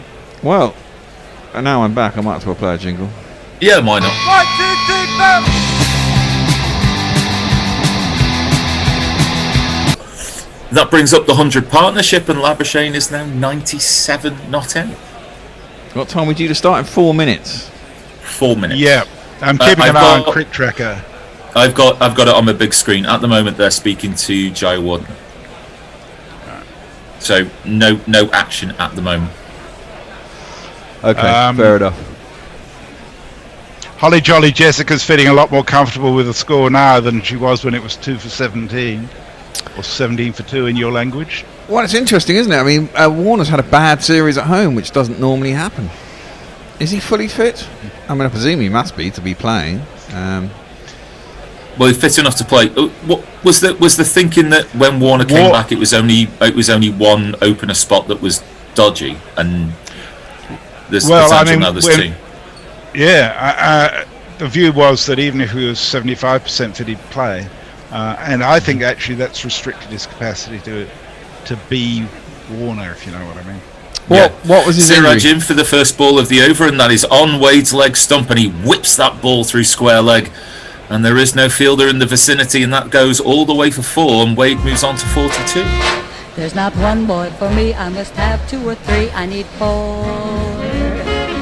What was his injury, Warner, before? Was it hammy? Hammy. I think it was hammy, yeah. Moggs back at you, Bear. He said, "Who the fuck are you calling odd looking?" Also, Labuschagne wasn't even born in Australia. He's a Safa. Oh, well, there you go. They're weird looking too then. He's just an odd-looking bloke, Labuschagne. It has to be said. There's only 2 groups of people that Bear hate. As I break myself off, good ball just on Wade's off stump going across him, and Wade just plays that ball into the onside, and there'll be no run. Bear only hates 2 sorts of people. He hates people who are intolerant of other people's race and ethnicity, and the Dutch. No, I don't hate the Dutch. I have nothing to hate the Dutch for. You know, there are good Australians and there are bad Australians. There are good English people and bad English people, it's true. I just don't like Labuschagne. That's probably because he scores loads of runs against us. Much like I don't like the Pigster. There might be a little bit of irrational hatred in there. Yeah, there's a lot of irrational hatred in there. Siraj in, using the angle to go across Wade off stump. Wade is equal to the task and just plays the ball back to the bowler, and there'll be no run. I mean, Mayank says Bumrah had a side strain, and saying he was clutching his nuts and groin after 7.5 overs and went off. He came back on for a minute, and since the drinks post-lunch has been off the field, so it might as well be out as well. I mean, that's so unfair. We are live at Galle. We are live at Galle, okay. I'm going to go and switch the TV over. We're leaving Australia before. We're leaving Australia as Wade plays that ball back to the bowler, and there'll be no run. We leave Australia 193 for 3 after 62.4 overs. And Dilrawan Pereira will be the first bowler that we'll see in Galle. I believe it is Joseph Root who will be taking strike. I'm sure that Bear will provide us all with jingles. So England -8 for 2, and that ball keeps a little bit low, didn't it? First one out, not a good ball to get first up. Root on 66, it turned a lot. And it turned, and Root just is able to squeeze this ball behind square on the leg side. It's a no run, but it's not really going to do you an awful lot of confidence for what you're going to get next ball up, Jez, is it really? It turned a mile. I think it took a tiny divot out of the pitch as well. So we'll have to keep our eye on the integrity of the pitch, and that is full, and the Root has attempted to sweep, and it's hit him on the pad. There's a huge shout for LBW, but there's not out is the signal from the umpire. Hit him outside the line, I think. I think the umpire's call of not out. They've gone for a review. I think the umpire's call of not out, I think, may save Root. I think this might be umpire's call. I didn't see hitting him outside the line of off stump. Well, God. It's interesting consider Root played back to everything yesterday, and he's been forward and immediately copped it. So now, has this even bounced? Yeah, he's definitely swept over he the might top have of the hit ball. Well, if he has, he's rolled the bat over the top of the ball. He's certainly scraped the pitch I think and he's taken a hit big that. chunk out of the wicket as well. I think he's But hit I can't that. see that he's hit that, to be honest. No, I don't think he has. I think he has. I think he's hit that into the ground there, and then it's Oh, gone maybe. up onto his pad. Here's the Snicko. Well, no. No, No, I don't. No. it's gone Taken underneath the bat. Taking a bloody big chunk out of the pitch, hasn't he? Well, there's been 2 balls and they're both taking a bloody great big chunk out of the pitch. I still think he's safe because of the line where it's hit him on the pad. I think it's the best umpire's call. Well, it depends how. So, it doesn't seem to have turned massively. so we're rolling backwards and forwards to determine whether it is he's hit the ball. He's hit the bat. We believe that it is not, although the way that they've gone away from the replay would have us intimate that he had bit of confusion about loss of graphics. Oh, here we go. Here we go. So Well, it's that's out. pitching surely. outside off umpire's call, Hitting. even though it's hitting the wickets, he remains not out. Oh, of course. Yeah. It's where it hit him in line, isn't it? Thank God Yeah. for that. So from Root's point of view, thank God that the original decision was not out. It is amazing how much umpires call increases or decreases the surface area that I think somewhere in the region of 70% extra added onto the. Yeah. Well, that would be a relief for Rooty, wouldn't it? 2 balls into the day, survives. Well, the first one was an absolute snake as well. It was it turned a mile and kept a bit low.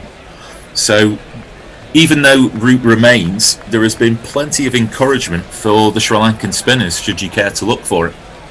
Yeah, that definitely kept low as well, didn't it? Well, Dilshan Pereira was the pick of the bowlers yesterday. I think it's most consistent. Well, he's been Johnny on the spot. Yeah. Since for these first 2 deliveries. Let's see what happens with ball 3, and that is slightly back of a length, turning again, but Root just plays that ball to the short square leg, and there is no run. Yeah. Ooh, that was marginal, wasn't it? Got lucky. A little bit, and that is again slightly angling down leg side. Turn takes it even further down leg side, but Root's unable to penetrate past the close fielders, and there'll be no run again. Well, this Root remains on 66. Mickey As Mickey Arthur looks He's like a man hilarious. who's cannot believe his luck, and that is slightly wider, and Root has driven that ball beautifully down the ground. And Root will get off 66 and move on to 70, and that's England's first runs of the morning. A beautiful ball.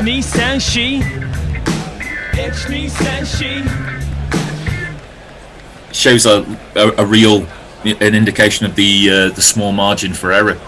Yeah, I do think these pitches are really slow. I mean, they were last time. It's getting the length right is quite difficult. You get it slightly too short. The pitch is so slow that it does give you the opportunity to get back. Getting it too short, obviously, again, same thing. Pereira in, and Root has just removed the bat in order to be able to make sure there's no edge or no glove. It does take a deflection off the hip, I think.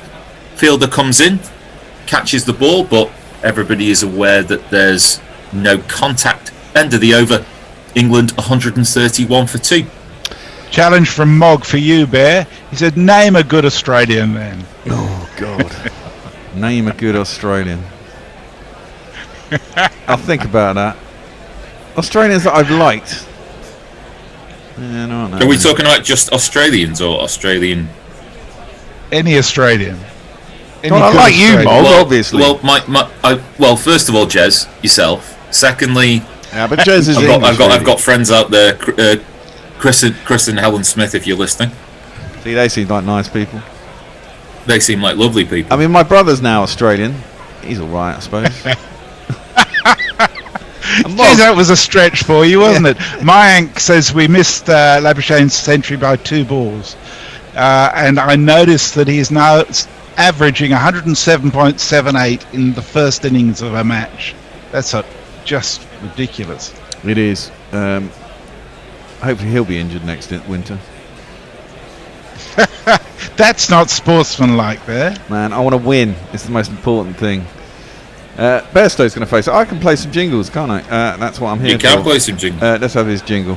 Johnny Best is smarter than the average Besto. Johnny Best has been this good since daycare, so Oh, wow. And that is wide and short and turns at right angles, and Bairstow backs out of the shot completely and wants nothing more to do with it.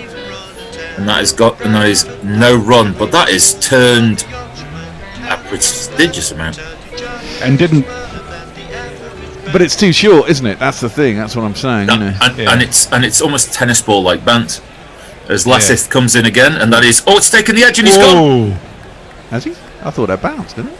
Yeah. No, that's Oh. out. I don't know. Well, we didn't actually see, but I thought it went into the ground. Johnny Bairstow doesn't seem convinced. Mickey Arthur's just chuntering away. he's good entertainment. Mickey Arthur believes that the whole world is against him, and we've gone for a review, but the soft Signal is out. The soft signal is out. So caught at short point, was it, or well, sure, Galle I'd have said. Yeah. I mean, the ball did seem to be going down, and they are pretty close, and he was just out of shot. But I thought it was going into the ground. Let's have a look. Soft there's signal the is edge, out. Oh no, that is he's out. gone. Yeah. That is a great catch. That is a good catch. That's a good He's snap. gone. The gully had to dive forward. An indication, like you said, Bear, of just how much the ball's died off the outside edge. But he's managed to get the fingers underneath the ball, and I think that's a great catch. I think That it is. turned as a well. mile. But I want to see it given none out, just because I want to see Mickey Arthur's reaction. His testicles have come out of his shorts. Exactly. There. He'd be Where jumping were up you and down. on January the 6th? Were you in the vicinity of Washington, D.C., Bear? Is this agitation? No, not at all. Let's give him a jingle. I won't look back by the time that I do. Well, I mean, this is good for Sri Lanka because, I mean, obviously, the longer you stay there, the easier it is going to be to get the pace of the track and what it's doing, and also it's going mental and turning sideways. Yeah. What's that It guy doing was with his- Mendes. It was Mendes with the catch, which means that Mendes has made a first meaningful contribution to the game itself. That's mean. A few tweets to catch up on. Mog says if they want to review credibility, they need to turf this umpire's call shite. Stop protecting them. It's out, then if it's out, then it's damn well out.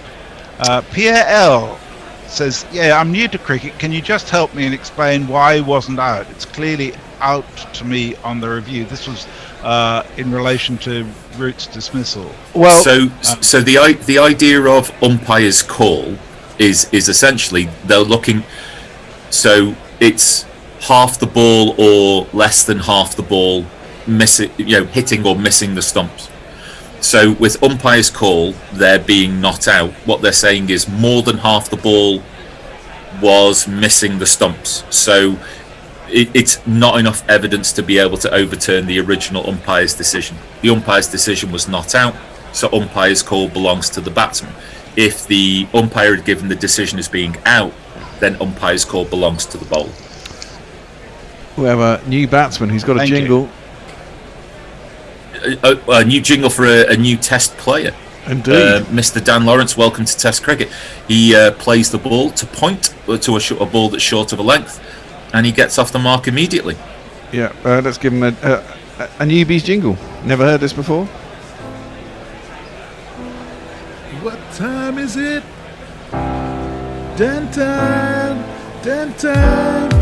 Yo, I'm Dan Lawrence, new to the scene. I can open up the bat and I'll come down to 3. Those pace bowlers don't want it with me, cause our bat is our bat for a century. Ooh, tasty. Well, there you go. I can also tell you that Wade is out for 45. Yay! Australia are 200 for 4.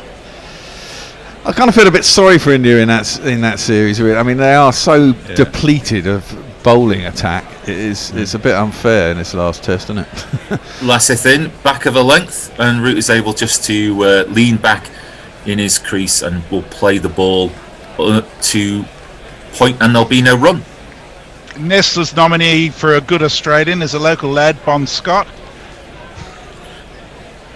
Root again plays the ball out into the offside. Pointers as far as it goes. There's no run again. 132 for 3 as we see replay after replay of Mendes' great work with his hands there in order to lean forward and take the wicket at Bairstow, as Mickey Arthur finally feels that the world is turning in his direction. Absolutely. I'm going to try and give some jingles to some players. We've got the skipper. I'll leave it a ball and then I'll play it. Yeah, just last ball of the over. Ooh. And that is back of a length, and Root nearly backs out of the shot, but goes through and plays the ball in a half-hearted fashion. It doesn't go all the way to the boundary. It goes through. He kind of pulls the ball through mid-wicket. Well, I think he'll take 2 and stay on 72, and I will let Bear do a bit of jingling. That was a toe end, really, wasn't it? I think he was expecting to come on a little bit quicker to the bat. Root, he's got a jingle. His voice is high-pitched and ginger hair like a pick, but massive runs he has hit, so there's that. Introduce yourself. Joe Root. Introduce yourself. Joe Root. Introduce yourself. Joe Root, actually. And then we have... Actually, I love that jingle. I don't know where you got that from. And Dilruan Pereira, he's bowling.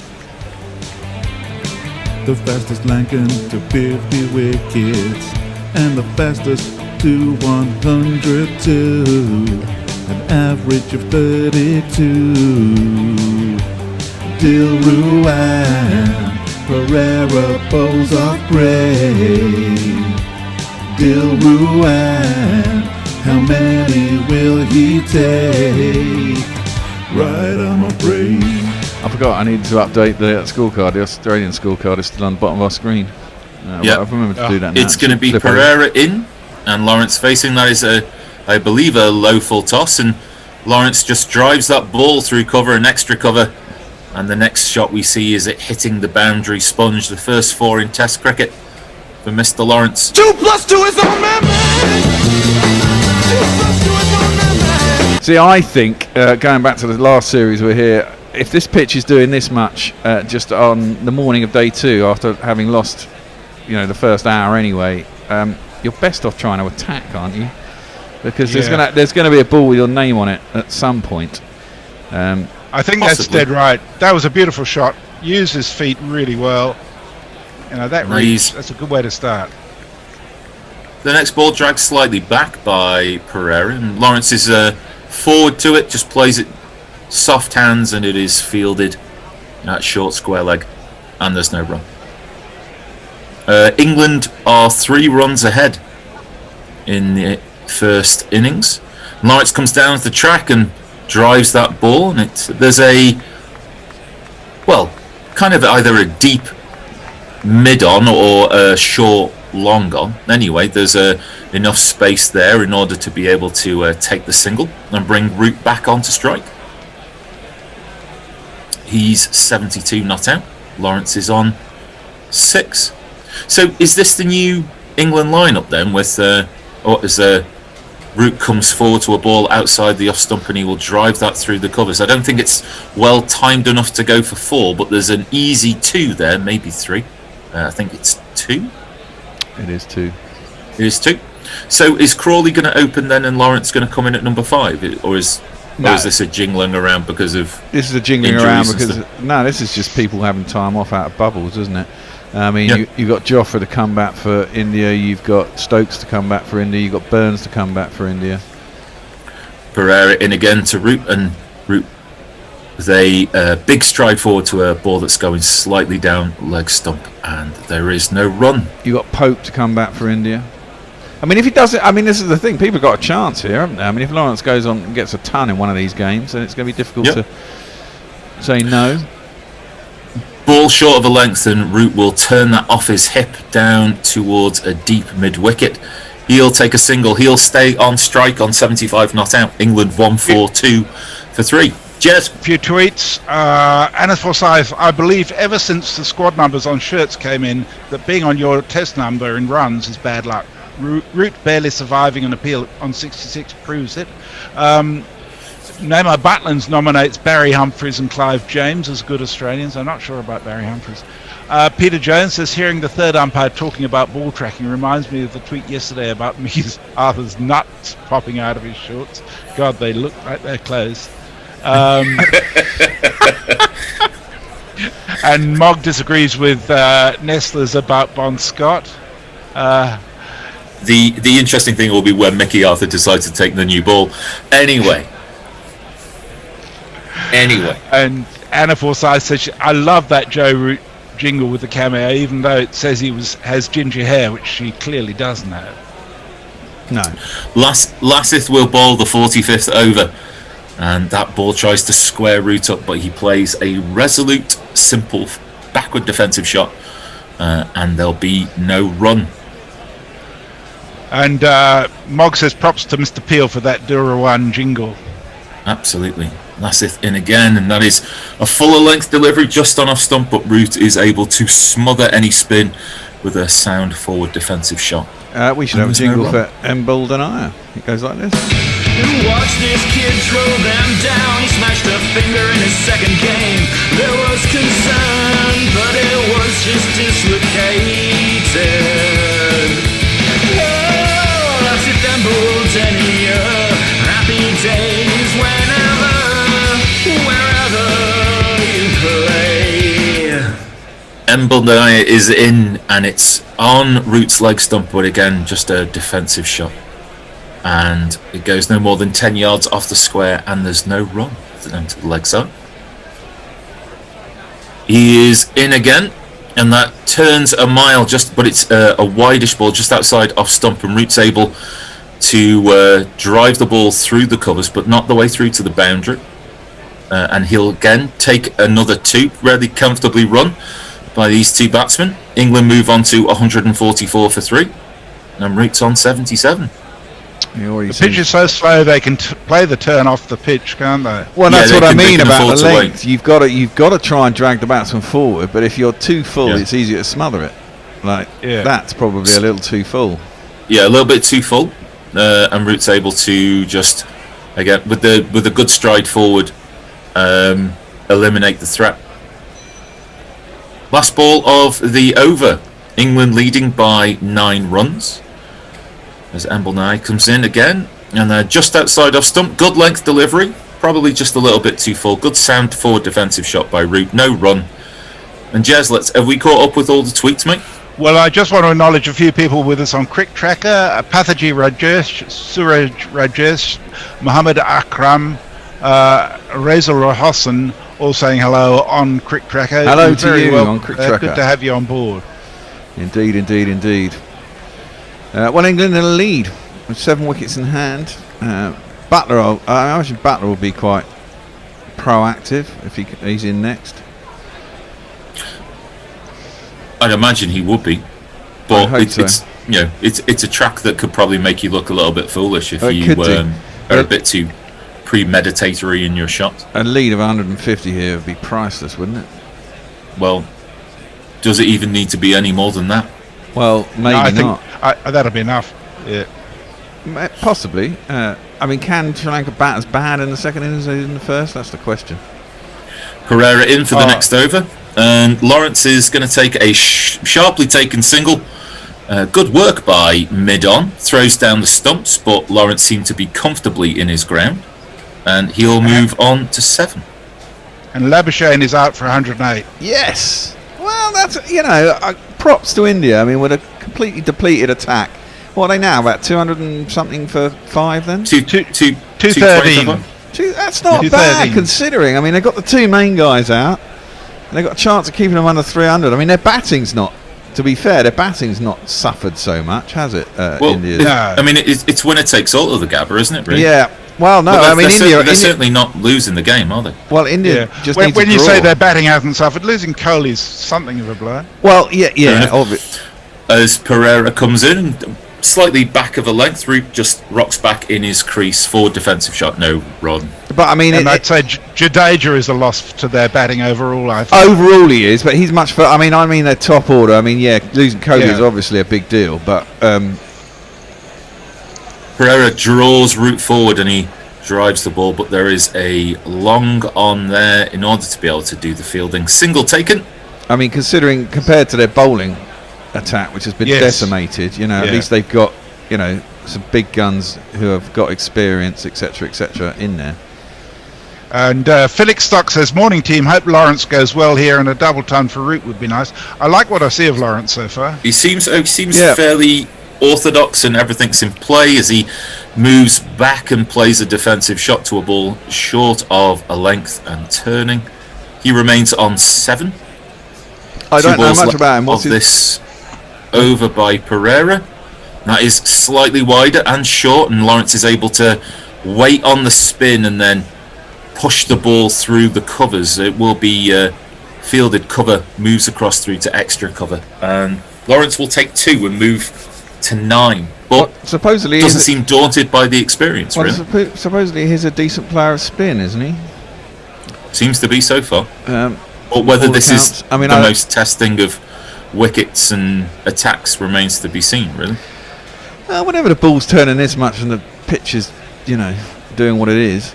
Pereira changes the line of attack, goes around the wicket, tries to draw Lawrence forward. He does try to drive, but Pereira will field off his own bowling, and that will be the end of the over with England 148 for 3. Well, let's check out his first-class career. Go on.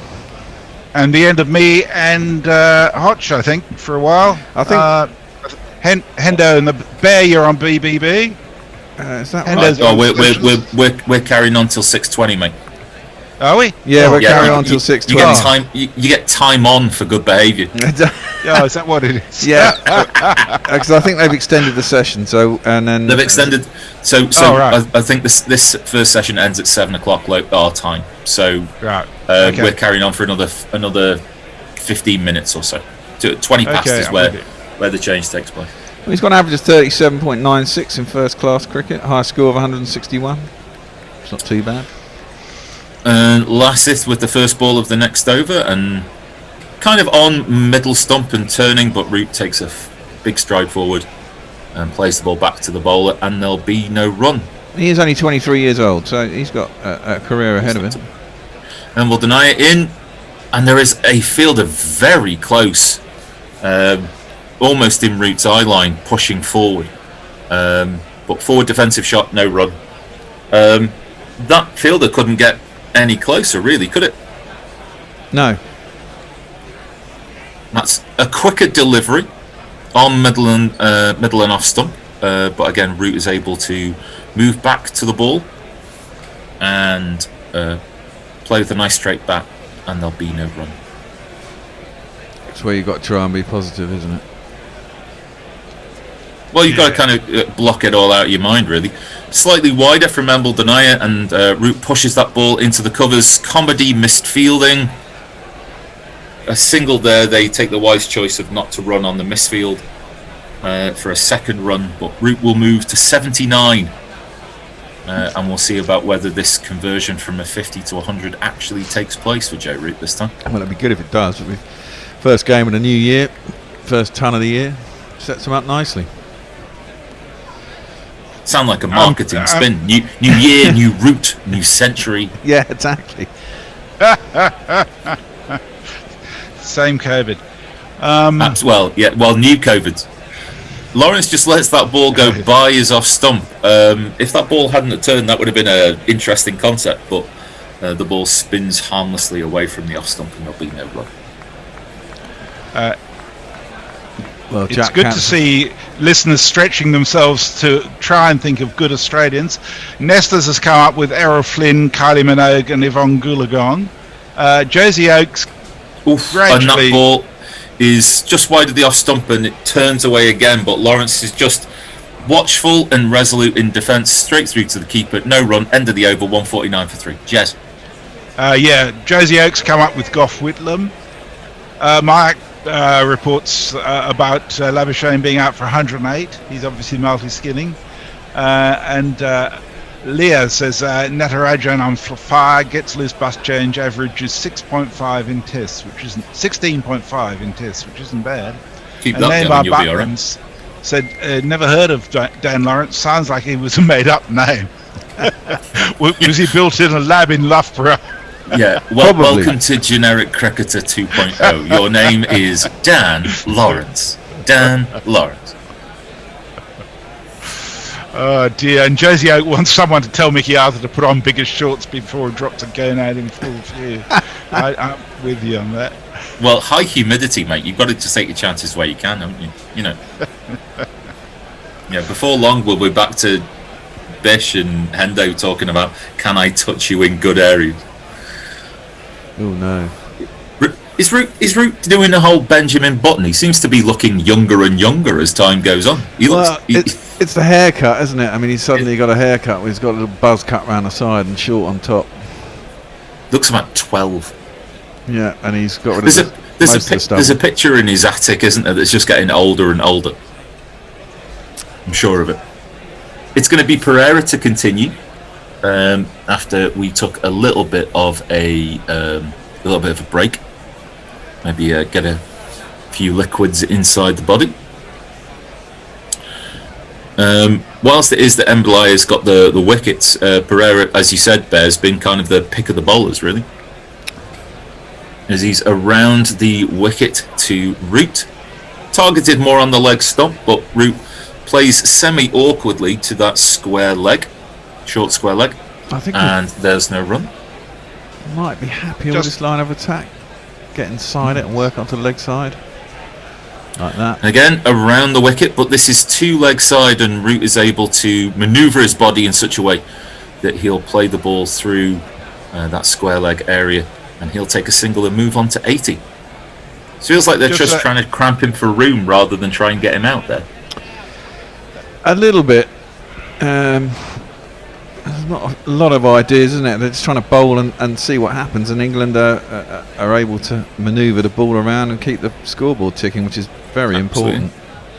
A rank full toss by Pereira with the next delivery, and Lawrence tries to whip the ball with quick squash-like hands down the ground, but plays the ball too well to mid-on, and there's no chance of a run. But England have reached their 150 with Root's last single, and again, way too leg side. Lawrence has to take a big step out to his leg side in order to be able to play the ball squarely to leg, and he'll take a single and move on to 10. So whether this is a run restricting thing, but Pereira really hasn't got an attacking, he's not been able to work out an attacking option from this new around the wicket line that he's bowling. We were hoping he might want to drift the ball across the batsman, but that's not happened so far. Again, slightly back of a length on Root's leg stump, so he'll play the ball through mid-wicket. Easy jog through single. Root moves on to 81, and there's just one ball left of this over. England 152 for 3. Lawrence on 10, Root on 81, and the lead 17 runs. Just got to keep moseying along. Bat all day. Just keep on plugging along. If I mean, to be honest, if the spinners are going to bowl like this and you can take them for 4 and over, then fine. And Lawrence comes down the track to this leg stump targeted delivery. He's able to get the ball through the infield, but there's a fielder there to restrict him to a single, and that's the end of the over. Well, yeah, exactly. If you do that, you end up with a lead of 200 by the end of the day, don't you? So that's cool.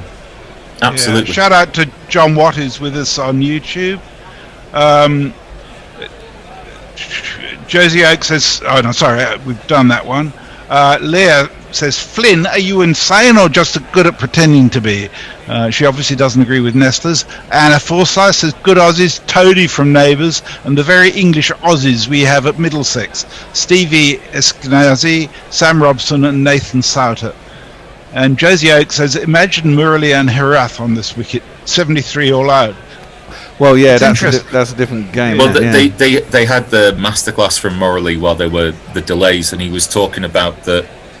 He was explaining to Nasser Hussain and Rob Key that the Doosra came from his shoulder and not from his hand. As Embledonai is in, And that is a full-length delivery, which is on middle and leg stump, and Lawrence is just able to take a good stride forward and push the ball back to the bowler, and there'll be no run. Well, exactly. And imagine Jar Warner and Sangakkara in the batting lineup. They wouldn't have been out for 135, would they? Well, absolutely. Slightly wider on off stump. No run from the second ball. Sorry, Jess. Your description of them bowling and see what happens very much reflects the way they batted as well. There's no plan, is there? Not really. Not a long-term plan, as it's a third ball of the over. Good length ball just on off stump, turning away from Lawrence. But again, a good forward defensive shot played back to the bowler. And there's no run. But as I England said, 153 for 3. But as I said yesterday, I think that Sri Lanka were trying to do what England are doing. They were trying to be positive. I think they realised, everyone realises you've got to get runs. Oh, wow. And that is a ball that pitches on off stump and rips and snorts and bounces, and Lawrence is beaten to the outside edges is beaten, but Lawrence is taken a step away from the action just there, because he can't really fathom what happened and really what he could have done about it anyway, even if it had known that ball was coming. That's the encouragement that the pitch is going to give to the bowler all the way through. That, like you said, there's a ball with your name on it. Embledonaya tries to repeat the dose with the fourth ball. It doesn't really turn as much, and Lawrence tries to drive the ball, but it's fielded at point, and there's no run. I mean, I do like this type of cricket. I mean, it's different, isn't it, from quick wickets in South Africa and seaming wickets in England. It's a different game. Yeah, you're looking for balance all the way. As Lawrence tries to drive the ball, but mistimes it, and it only finds a fairly short short cover, and there's no run. That's the end of that 49th over. England 153 for 3. Lawrence probably might be looking for demons in the pitch that might not necessarily be there. You've got to kind of put each ball, a ball like that, you've got to put it out of your mind pretty quickly. Yeah, Josie Oak makes a fair point though. He says Galle is obviously a great place for tests, but the wickets are always marginal test standard. I don't know. It's home advantage, isn't it? Yeah, exactly. You play to your strengths if you have a lot of spinners. I'm sure. I mean, if we got Mash on here, he'd talk about some of the marginal wickets in the Caribbean. Yeah. Tony Bishop adds Peter Hanscom to the list of good Aussies who's hoping to see play for Middlesex next year. Well, that's only because he's playing for Middlesex. This is becoming like a sales pitch for Australians. Stephen Crook's a decent Aussie. I'll give him that. I like Stevie Crook. Out of 25 million, the 8 that have been mentioned isn't a huge return. Yeah, it's not a huge return. We've got a change in the bowling. Hasaranga is going to be replacing Mendes. No, I've got to find his jingle. I'm sure he's here somewhere, because I saw him yesterday. Let's see him turn his arm over as he comes in, and that is short and turning wide from root, and he opens his shoulders. But there is a deep cover who will restrict route to a single, moving him to 82. Have you found his jingle, mate? Oh, yes, I have. Here it goes. It all slides away, but don't look back, Hasaranga. I heard you say. I almost think that's a Oasis tune, but it's not, isn't it? Is it? Look back in anger. Yeah, it did sound a bit Oasis-y. It did a bit. No, what I was going to say was that Sri Lanka kind of tried to be positive yesterday, just played some really shit shots. Absolutely. I think that might be either didn't turn or maybe it was the googly. Surprise, Lawrence. I'm not sure he picked that. His googly's the thing is, his googly is really obvious because he has a really round arm when he does his googly. He's got quite a straight arm when he does his leg break. When he does a googly, he kind of spits it out the side, so it's quite obvious when it's coming. But Darren Lawrence wouldn't have seen him. It seemed to surprise Lawrence. It hits him almost on the neck of the bat. Third ball of the over. Again, not much in the way of spin, but Lawrence just pushes the ball out into the covers, and there'll be no run. Well, if you can pick him from thousands of miles away, mate, they should be able to do it from 22 yards away. Well, no, I just think he hasn't bowled it much. He only bowled one yesterday. It's not necessarily the hand; it's where his arm lets the ball go from, and away tilts his head to try and get it over. I think if you see him a bit more, it'll be more obvious. And that is the regulation leg break, which turns a long way. Lawrence, therefore, not really in a great position to try and drive the ball. He does drive it as far as cover, but there'll be no run, as we see some overhead shots of some pretty complicated road junctions. Defensive shot from Lawrence to the 5th ball of the over. No sort of a run there from Lawrence. He stays on 11. Just one ball left of this 50th over. As we maybe one more over from us, and then we'll have that change. And that's either sliding off the edge of the face of Lawrence's bat, or a genuine edge. Bounces short of the slip fielder. Lawrence will take a single and he'll move on to 12. And Jez, have we got any more by the way of tweets and social media type stuff? And Neymar Butland said he had lots of bad experiences with Aussies when he lived in Earl's Court in the late 80s. Lots of argy-bargy in the pubs and at the laundrette where he used to do smalls. Nestlers nominates the greatest Australian ever, Rod Laver, to which Mogg says, what, greater than George Bailey, who of course, like Mogg, is a Taswegian. I'm afraid George Bailey is only James Stewart's character in It's a Wonderful Life. That's the only George Bailey that we need to know about. Thank you very much. Blinkers, Hotch, blinkers. Ravi Nair says, good Aussies, Yvonne Goolagong and Megan Schutt. Dear. So England lead by 20. Up to date, yeah. England lead by 20. Lawrence is 12. Root is 82. It'll be Embledonai to continue to turn his arm over. And that is on Lawrence's leg stump, but he steps away to leg, pushes the ball back to the bowler, and there'll be no run. We're going to have a change at the end of this over. I think you're going to have Bear in your ears through to lunch after I finish this over. I don't know who's joining me. Be good fun. Lawrence takes a big stride forward to the 2nd ball of the over and again pushes the ball back to the bowler, and there'll be no run. England at 155 for 3. I think you'll have Hendo and Nestlers with you there.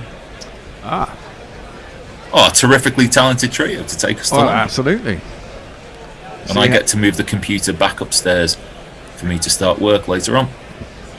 And that is short of a length, and Lawrence leans back and cuts that ball away. And will that reach the boundary? There is 2 diving Sri Lankan fielders, and neither of them can do anything except push the ball over the sponge. And Lawrence moves to 16 with a beautifully cut 4. Indeed. There's not one boy for me, I must have 2 or 3, I need 4.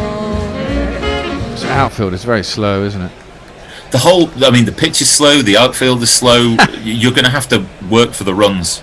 I thought the rain might have juiced the pitch up a bit, but they get it covered quite quickly, don't they? Out there, they're quite used to it. I mean, it's coastal. I mean, it's literally right next to the sea. So yeah. If you hit it into the sea, is it 6 and out? Is that right? Is that how it works? New ball. New balls, please. A looped delivery outside the off stump, and Lawrence knows that is turning away from him, and so lets that ball go through to the keeper. He'll stay on 16 with Root on 82. Do you think you might get to his century before lunch?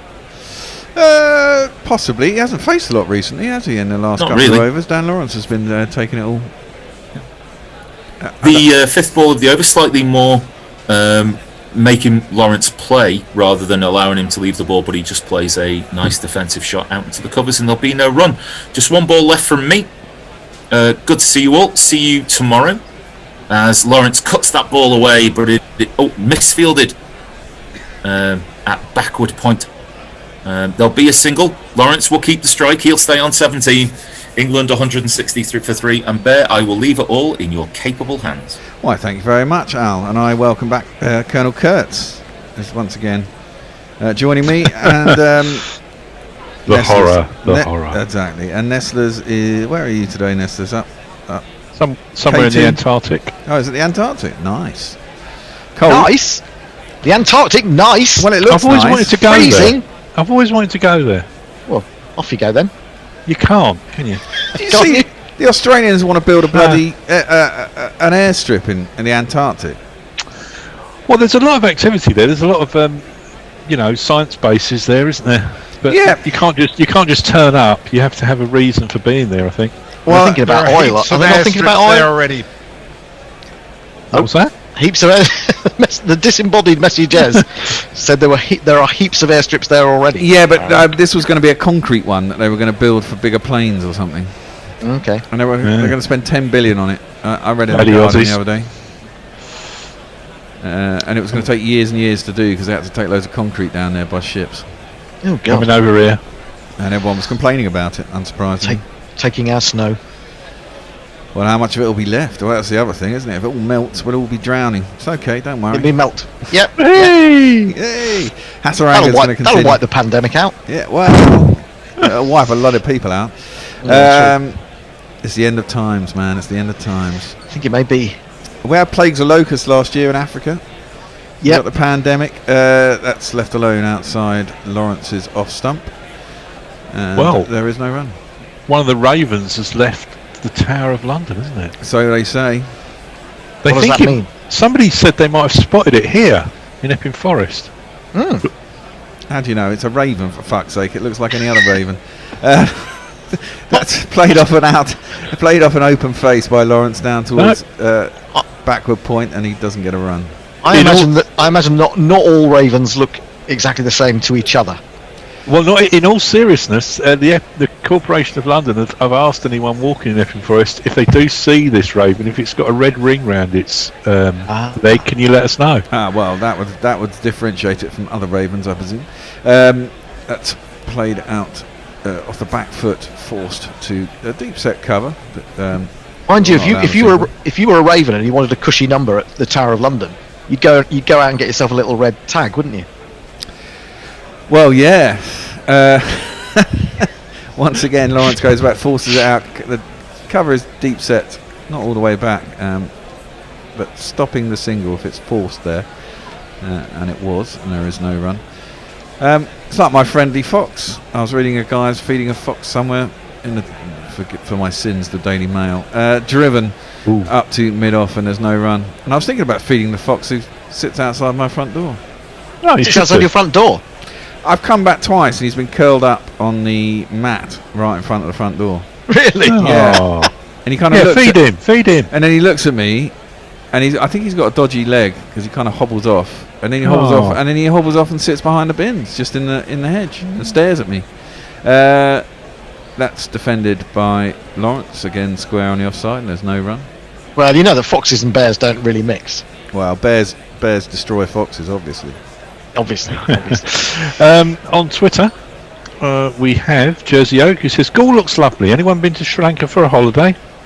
Lots of us have, except I haven't. I don't know if you have. No. We have got people in the Guerrilla Firmament who have been to Sri Lanka. We got Gary. I think Katie's been there as well. Yeah, I've never been there.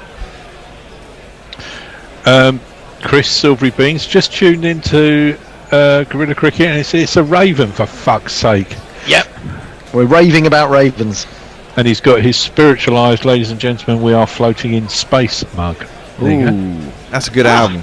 Well, Very good good album. Do you want album. a floating in space mug, or do you want a Guerrilla Cricket mug, which you can now, of course, get on our new website? Absolutely. Well, our new shop, no, it's I not should our say. website. The herons are back. No, what they weren't herons, were they? What were they? Egrets. Egrets. Yes. I've got, and if they're not there, what have you got? No regrets. Bloody hell, that's poor. We're going to have a change of bowling. I see that Fernando is going to come into the attack. We'll give him a little jingle. He sounds a bit like this. Everybody's a seaman, and that includes a seatham.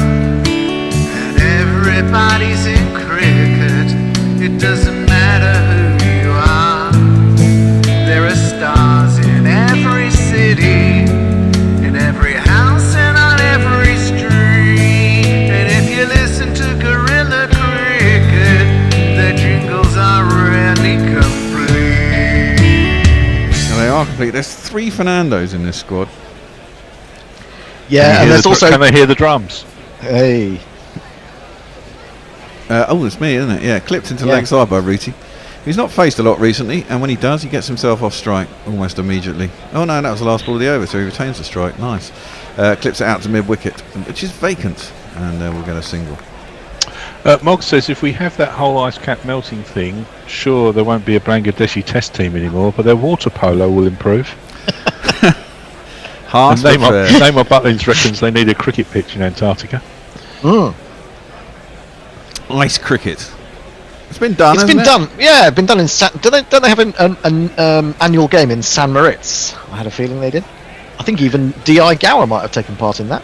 That sounds like the sort of thing that what's her name takes part in. Who used to commentate on. Katie. Izzy. Oh, Izzy, yes. No, I think you're right. I think she may have taken part in that, actually. Well, you said San Moritz and stupid sport. And they've also played one up. Yeah, I think she. That tails in. I don't know if it's reverse or just standard in swing, but England's bowlers didn't get it to swing, but Asif Fernando got it to swing yesterday, and he's got it to swing today. Well, what are these guys doing? The most bizarre thing, I think, from her point of view, was that she played elephant polo with Anders Limpar. Yeah, and didn't she come in and talk about it on the programme at one Didn't she bring the captain of the England elephant polo team in? Wasn't he the world champion or something? Who, Anders Limpar? No. The guy she brought in at one time she came to Gorilla Towers. I wasn't there, but I do remember it occurring. Lawrence facing up to Fernando. Another one tailing in, very full. Drives it back up to mid-on, no run. 161 for 3 England. Yeah, I've not really had much of a chance to look at Lawrence at all before. I've seen him in a couple of T20 games, and that's about it. Careful. There's this talk, isn't there, about he's got this nickname, Legside Larry. He plays a lot through leg side, but also a year or so ago he talked to his coach about standing stiller because he wasn't getting runs. He was moving a little bit too much at the crease. What county does he play for? Driven up to mid-off, no run. Essex. It's fucking Essex. He's only 23 years old. He's nearly 24, but still got a career ahead of him. He's looked all right so far, got to say. Positive. Yeah, no, I agree. I think he's played quite solidly. He was a bit foxed by that googly that Hastaranga threw in a couple of overs ago. Yeah. But apart from that, I think if he played a whole series, a longer series against Hasaranga, I think it's quite obvious his googly. Really? Yeah, well, I think he throws his arm out wider, trying to get it around. Okay. Asif Fernando is in. That's a bit wide of the off stump. Nicely driven by Lawrence. Hard, but at cover, he palms it off to point. He got it to turn quite sharply. Obviously, the ball that he bowled to Lawrence. I said before, last night, that I watched a bit of Hasaranga bowling in South Africa, and I thought he was far too short. He seemed to toss the ball up a little bit more today, and looks a little bit more like a threatening bowler. But in South Africa, I don't think he really found the right length. We know that leg spin is actually a very hard art. Yeah, that people do bowl bad balls as leg spinners, but he was just too short all the time in South Africa, as far as I could see. Well, Fernando's not the quickest, is he? Low 80s. Yep. He's up to the crease now, bowls, and again it tails into Lawrence, and he just defends it out to. There's a short cover. Extra cover, and he plays it to him. No run, ends that over. 53 overs, gone 161 for 3. Roots 83 not out. Lawrence is 17. And England going along quite swimmingly, really, apart from the loss of Johnny Bairstow this morning. It was a good ball that got him out, to be fair, and if you're going to get out, you know, chances are you haven't got yourself in. He only faced about 2 balls.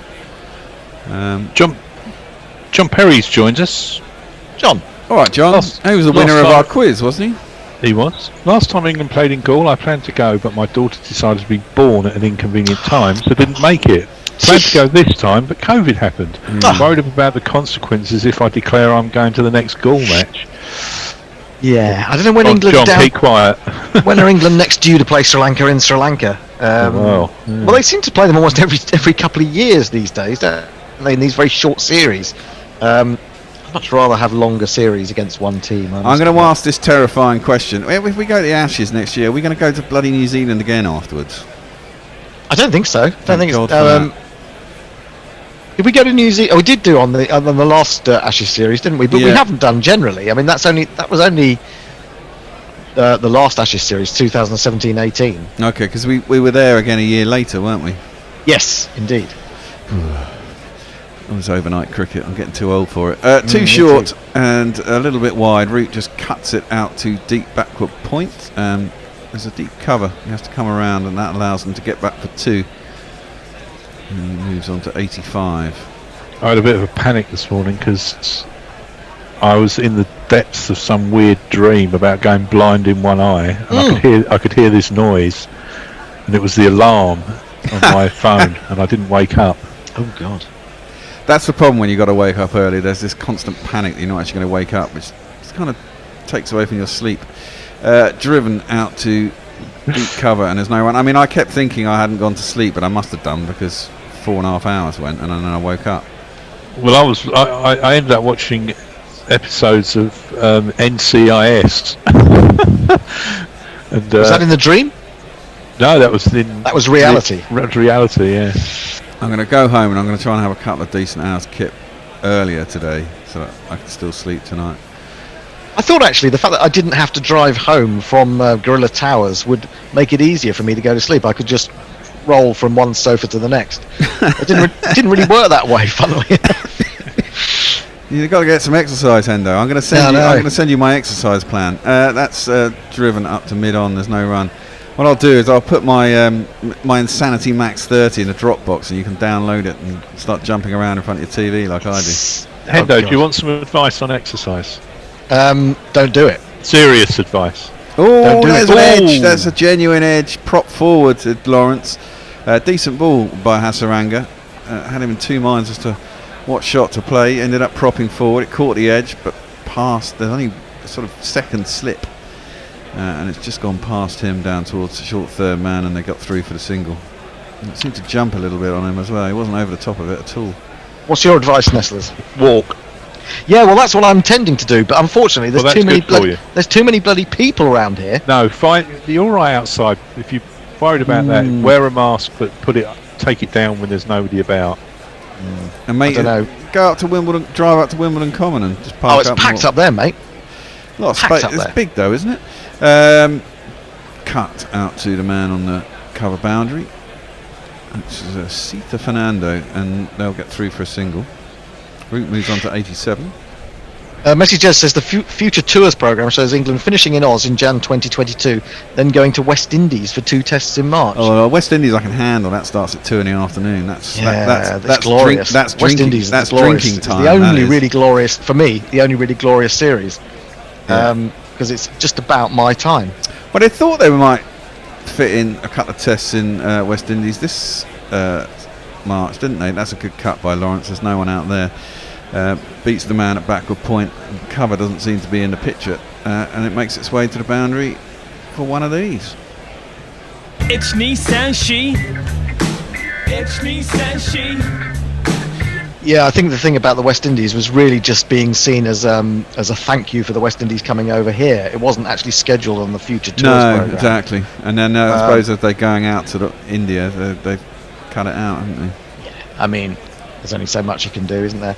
I mean, also, that's partly the T20 series that they're going to play in Pakistan, which is later this year, isn't it, as well? That must be somewhere in between the World T20, or just before the World T20, and then the Ashes, I'm guessing. Well, presumably they'll all be nighttime matches for England, so they'll start at 3 in the afternoon or something, much like the IPL, I'd have thought. That's fine for me. Exactly. The cricket guys joined us. Hello, cricket guy. He said he's watching Oz India, but bit long coke and listening to Gorilla Cricket for Sri Lanka England is me sorted for the day. As always, you are top notch. Right, thank you very much, cricket guy. Is the cricket guy not the same guy as the cricket podcast, is he? James? No, Jack. I don't think so. This is Tim. This is Tim. Okay. Sorry. Tim, the cricket guy. And Leia has sent in a picture of a guy shouting, saying "Hairy Carey Cricket" for Gorilla logo. You can all We look will at have to that, have a sit down and work out which of these logos we're going to put on T-shirts. It could be quite a bit of fun, actually. And it'd be great to see which ones sell most. I mean, if effing Muppets doesn't, fly off the shelves, then there's something wrong with you people. Yeah, I've got to figure out how to do them. I'll send you a list. I'll send you a list, and then you can work it out and do a design. Put them with a logo, and Well, then it's just working out how to do text that looks good on a T-shirt, basically. That's defended by Root, back down the track to the bowler, Fernando, and there's no run. On Red Bubble, you can do anything. Yeah, you can do anything. Well, this is it, but you've got to put the design in, and they've actually got to be really high-res designs as well. Big size pictures. And I'm not great on Photoshop, I have to say. I can manage a few things. Root's facing up. Fernando is coming into bowl.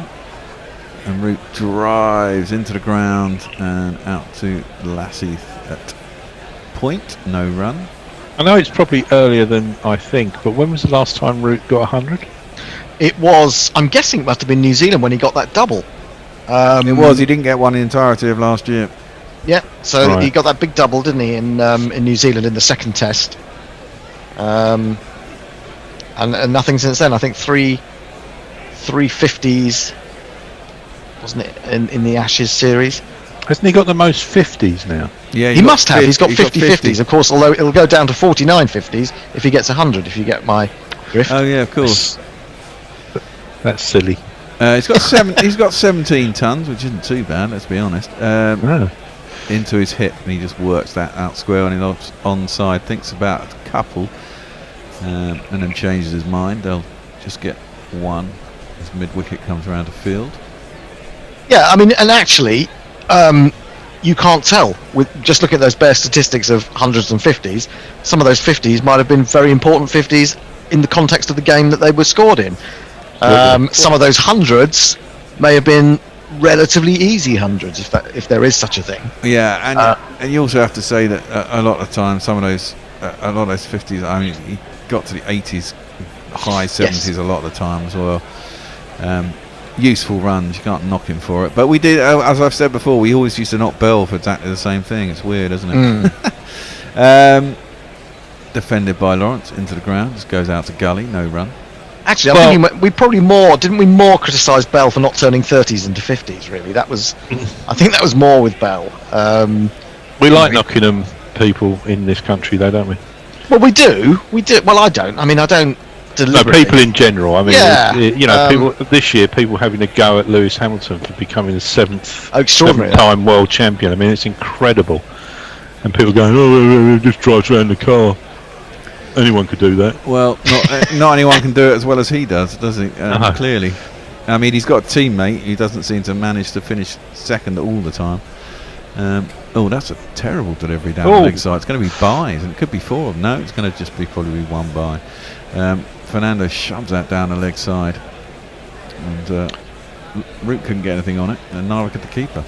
There's probably only been one instance I can think of in the history of Formula One where somebody won races in a car that shouldn't have even been in the sort of top 10 on the grid, and that was Schumacher in a certain Ferrari that was apparently like driving a tank.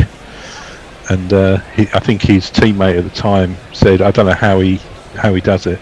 This car is shite." But normally the best driver is in the best car. Yeah, that's where it goes. But you have to get to that point of being the best driver. Yeah, you get the drive. Yeah, exactly. And it just goes to show, defended into the offside by Root. Takes a couple of paces down the track, thinking about a single, but it's not there. There's no run. I remember being surprised when covering what it was called the Caribbean and Central American Games, and by the fact that in swimming, I think it's the middle lanes are quicker. And in fact, obviously, if you're higher rated, you get the quicker lanes. But I mean, you have to have got to that point of being one of the best swimmers to then get that lane. I mean, it's marginal. I don't know how much someone who's involved in swimming could tell me a little bit more. But I remember thinking, I didn't know that the lanes had any difference at all in swimming. No, I didn't. Well, no, until you just said that. Supposedly you get less wash because everything goes out. So So in the outside lanes you get more wash than the other lanes. But then of course they have the sponges up the middle, which is, I mean, the whole design of them is to break up the waves coming from the other lanes, but obviously it doesn't do it all. That's the theory behind it anyway. But I mean, Vettel, I always was upset that Vettel had more titles than Hamilton, because I didn't think he was a particularly great driver. He just had the best car when he was in Red Bull, and I was quite happy when he got overtaken by Hamilton, I have to say. Left alone outside Lawrence's off stump, and there's no Jersey Oaks wonders what sizes you have. I mean, Josie, on Redbubble you can get virtually any size you want, I think, can't you? Yeah, I think it goes up to, it's either 4 or 5 XL. Yeah. Driven by Lawrence, and the sun has come out, and cover comes across the field. There's no run. Jack Hope from the Cricket Podcast says, I am listening, but as you worked out, my name is not Tim. Yep. And Jack's a nice guy. Jack's going to be in on Sunday. He's going to be in on Sunday if we get to Sunday. But mind you, with a little bit of rain forecast, I'm sure we will get to Sunday. Defended by Lawrence, back to the bowler, Hasaranga, and there is no run. And Anna Forsyth says, I still think you should do a T-shirt that says, and there is no run. I think that's definitely going to be one. That's one of them. That's definitely one of them, yeah. Flat batted swat. Yeah. Nice drive though by Lawrence. Pierces the field. There is a man at cover, and there's a sort of wide mid off, and it pierces the two of them and races away down to the boundary for 4 more runs. 1, 2, 3, 4. Yeah, I mean that's a great shot. I mean, because he knows that actually if he tries to play that too orthodox a fashion, he might actually get an edge to it. But you give yourself more surface area of the bat when you actually swat it like that, rather than playing it straight. Almost like a sort of topspin backhand forehand. Yeah. Tennis. Goes back this time and just defends out to cover off the back foot. No run. 1 ball left in the over. 176 of 3 England. The lead is now 41. And we're going along at a fair old lick here, aren't we, really? I mean, we do seem to be getting the runs every over, or at least every couple of overs. Pushing the lead forward as that's defended out through the covers once more. And they'll get a single out to the man on the sweeping on the boundary. And Lawrence will retain the strike, and the lead moves on to 42. He's got a pretty positive approach, hasn't he, Lawrence, by the looks of things? He's going to hit the ball if it's there to hit. Going back to Joe Root and his hundreds, turning his 50s into hundreds, just did a little bit of counting up. He's been out 12 times in the 70s and 9 times in the 80s. Only once in the 90s, curiously enough. But they all count to me as good scores. I mean, that's not, Well, again, it's the context of the game, isn't it? I mean, but I'm not going to make this point too strongly, because I can remember watching Root so many times when you think we really need him to get 100 here, and he does get out in the 70s or the 60s or the 80s.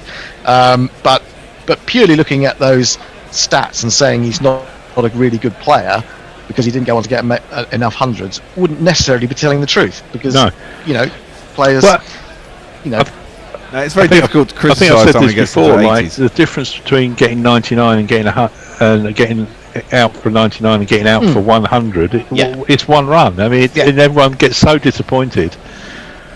It's just even then, I mean, you're going to get criticism whatever you do, because I'm sure if you're the kind of player who gets to 100 and then gets out a lot in the early hundreds, you're going to be attacked for not scoring the daddy 100, aren't you? Yeah. So whatever you do as a batsman, actually, I mean, despite the fact that you fail more times anyway. Sorry, just defended out into the offside. There's no run. David B has joined. Is that Dave Brooke? It should be, yes. Oh, excellent. I haven't seen Dave for a while. Yeah, he's on. He was. Hello. Oh, Dave. You're weathering well. We'll speak later. Lovely to hear you. Oh, yeah, you too. Lawrence goes back, cuts it out to point, and there is no run. Dave, did you get my updated email about the rotors? And I'm hoping that you'll be able to stay later than you were planned to. Won't be able to stay later, Hendo, but for about 10 minutes I can. I'll have a look. I'll check the emails. Okay. On the back foot, that's the discombobulated voice of David Brooke, who you will hear later and see later. Lawrence goes back and cuts it out to cover, and there is no run. 177 for 3. saw TMS congratulating themselves yesterday about the brilliant way that they had done their commentary with the people spread so far and wide. Oh, Fuck off. Fuck off, yeah, exactly. Defended back down the track and there's no run. Like, we haven't been doing it since fucking being in the summer. Jesus. Indeed. I bet loads of other people were, sorry, that sounds so narky about bitter. it. Yes. Bitter and twisted about it, but I bet loads of other people were really congratulating. Well done. Yeah. Oh look, there's Angus in his pyjamas. Hey. Fuck off. Yeah. We're bitter and We're not twisted. bitter here on Gorillas. Defended out to cover. And the no run for Lawrence, who's on 27 or 57 deliveries. Last ball of Emble Deniers over is coming up. He funds the BBC. Yeah.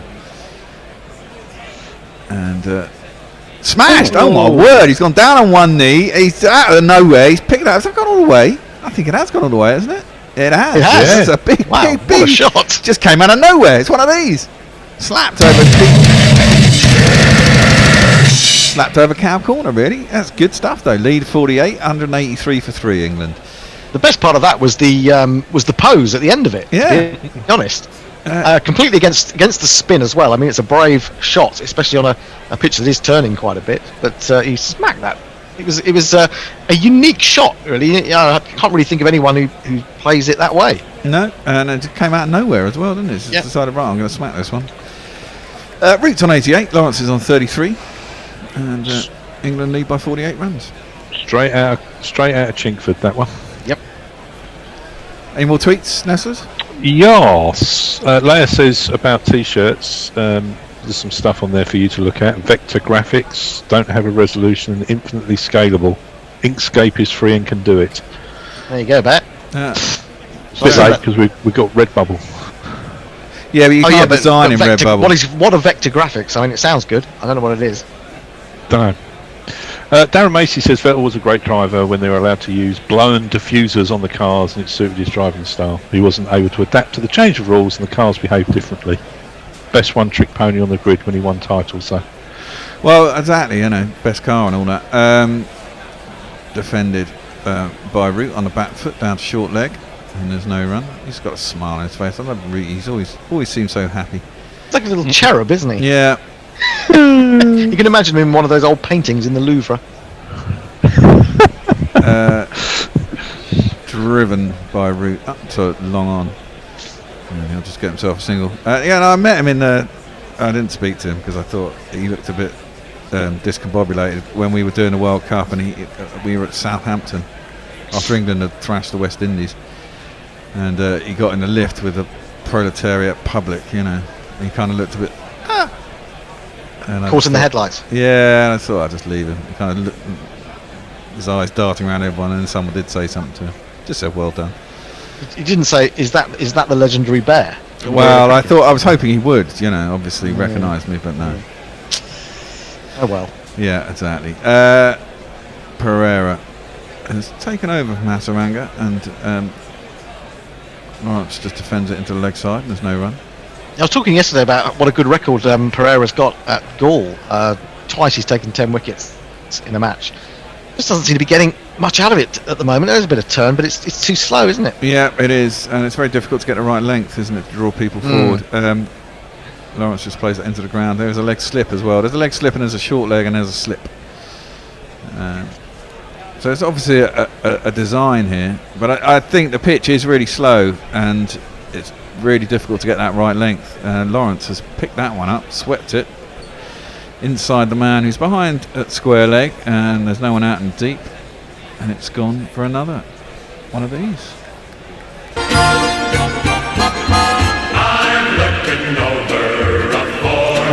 Well, with England with 7 wickets in the hutch and scoring runs reasonably freely here, I think it's probably not a bad idea for to try and get runs on the ball while you can and quite quickly. The pitch is already deteriorating. I mean, the old one's misbehaving badly, and there is good turn. You imagine it's only going to get worse. Nicely clipped by Lawrence, but can't beat the man at short mid wicket, and that ends the over. He remains on 37. England 188 for 3.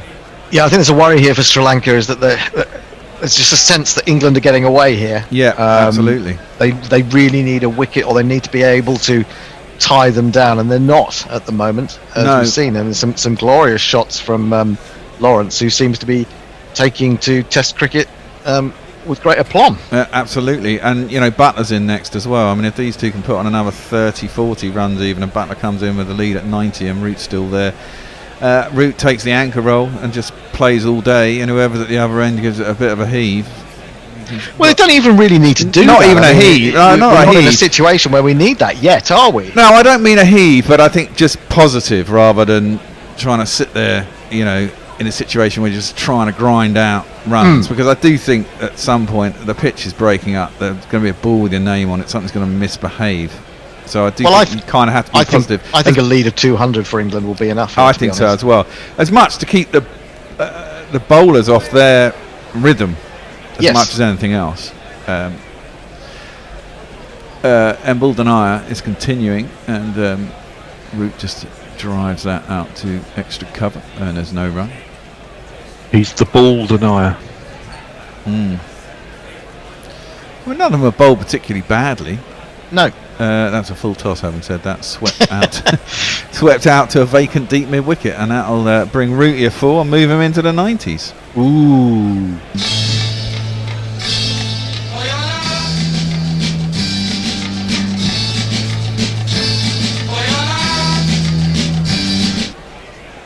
Well, he's got 8 minutes to get 7 runs, I think it is, to get to 100 by lunch. What time's lunch then? 7 o'clock. Yep, at the top of the hour. At the top of the hour. Okie dokie. 192 for 3 now, England. The leader's moved on to 57, and they'll be quite happy, having only lost Johnny Bairstow this morning. He won't be happy, of course, but no, he did all right. Got 47 on his first innings back, batting at number 3. And I fancy England wouldn't have wanted really to come off last night. They were going quite nicely. You always have to restart. Defended by Root stoutly, forward defence this time. It just works itself out towards cover, and there's no run. So Leia has got a T-shirt suggestion. Guerrilla Cricket, a dry Frisian Pilsner to TMS's Bud Light. Ooh, that's a big... As long as I can put the beer bottles on there. Left alone by Root, taken by the keeper, no run. Got some Cricket Tracker people. Bob Mangle says, Happy New Year, guys, watching Australia versus India and listening to us. And he's from New York. Hello, Bob Mangle. I've got his name wrong, I think. Defended into the leg side, and it is a single out to a vacant mid wicket. I've just spilled coffee all over my phone and my computer. Oh, that's not good. I did that earlier. Well, I didn't. My neighbour's cat did. Well, I haven't got a cat that I can blame, unfortunately. No, I don't know what we're doing at lunch. What are we doing at lunch? Just play something, I'm guessing. The problem is a lot of our interviews are only like 20-30 minutes, which is kind of annoying. Well, I'll just play some commentary then. Back to the World Cup final. Someone has put up that picture of Dan Lawrence and the pose after the shot over mid-on. Fantastic shot. It looks brilliant. Defended back down the track by Dan Lawrence. There will be no run. Ends the 25th over of Embal Denier has already bowled 25 overs, crikey. Out of 59, so nearly half of them. She's coming here, spilled coffee everywhere, and now she's just fallen asleep on my bed. About the cat. How come that cat is now your cat, essentially, when you say it's your neighbour's cat? Well, he's not here. Oh, right, okay. He went down to the farm in Cornwall and has stayed there because of COVID. Oh, right, okay. What? So how long has he been down there? What, months then? Since just before Christmas. Well, he's not going to get the cat back then, is he? The cat's just going to stay with you. He is going to come back, though. I spoke to him the other day. Yeah, well, of course he is, but the cat's going to be used to you now. Cats are selfish. Yeah, but it's it's his cat. He misses his cat. He gets all worried about him when he's not there. The cat don't give a shit. It's getting fed. Oh, no, there's an edge, and genuine inside edge. Prop forward, Rooty. Catches inside edge, jumps sharply and turns. Catches the inside edge past short leg, who was diving to his right. admonishes himself, gets away with it, gets a single. It was a no ball. So it wouldn't have counted anyway. Spinners bowling no balls, outrageous. It was a good ball though. And I don't know if it was a no ball actually. Well, probably. It's difficult to tell. He's the wicket's very scuffed up, and there's not really a line where his foot was. But someone called it as a no ball. Dick Weller was hands in the air, jumping. He's so expressive, Dick Weller. He's great. Lawrence defends back down the track towards mid-wicket, and there will be no run. Getting through these overs quickly, aren't they? Crikey. 195 for 3, England. Probably one more over after this, maybe two, the way they're going. Dan Lawrence comes down the track and doesn't get all of it. Plays it out, well, inside half of the bat, goes very square on the leg side. Two men converge on it from mid-wicket and long leg, and they'll get back for 2. England closing in on their 200. And Pereira's bowled 15 overs as well. Think we're going to get another over in after this one? You're right. I think we probably will.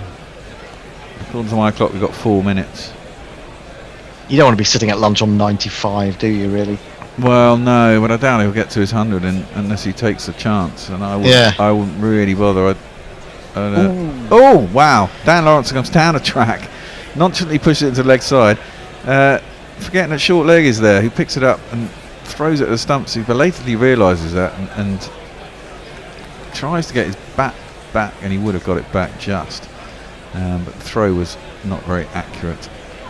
He's not scared to use his feet, which is nice to see. It's a good thing. I think you need to against the spinners as well, don't you? You do here, and he didn't actually get to the pitch of that one, did he? I mean, it didn't quite go where he wanted it to.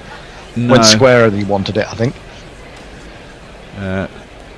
And they got through on the overthrow there. Sorry, I didn't realise they had done when they threw it at the stumps. Root gets down, sweeps that out to long leg, gets himself a single, moves on to 96. He's in with 4.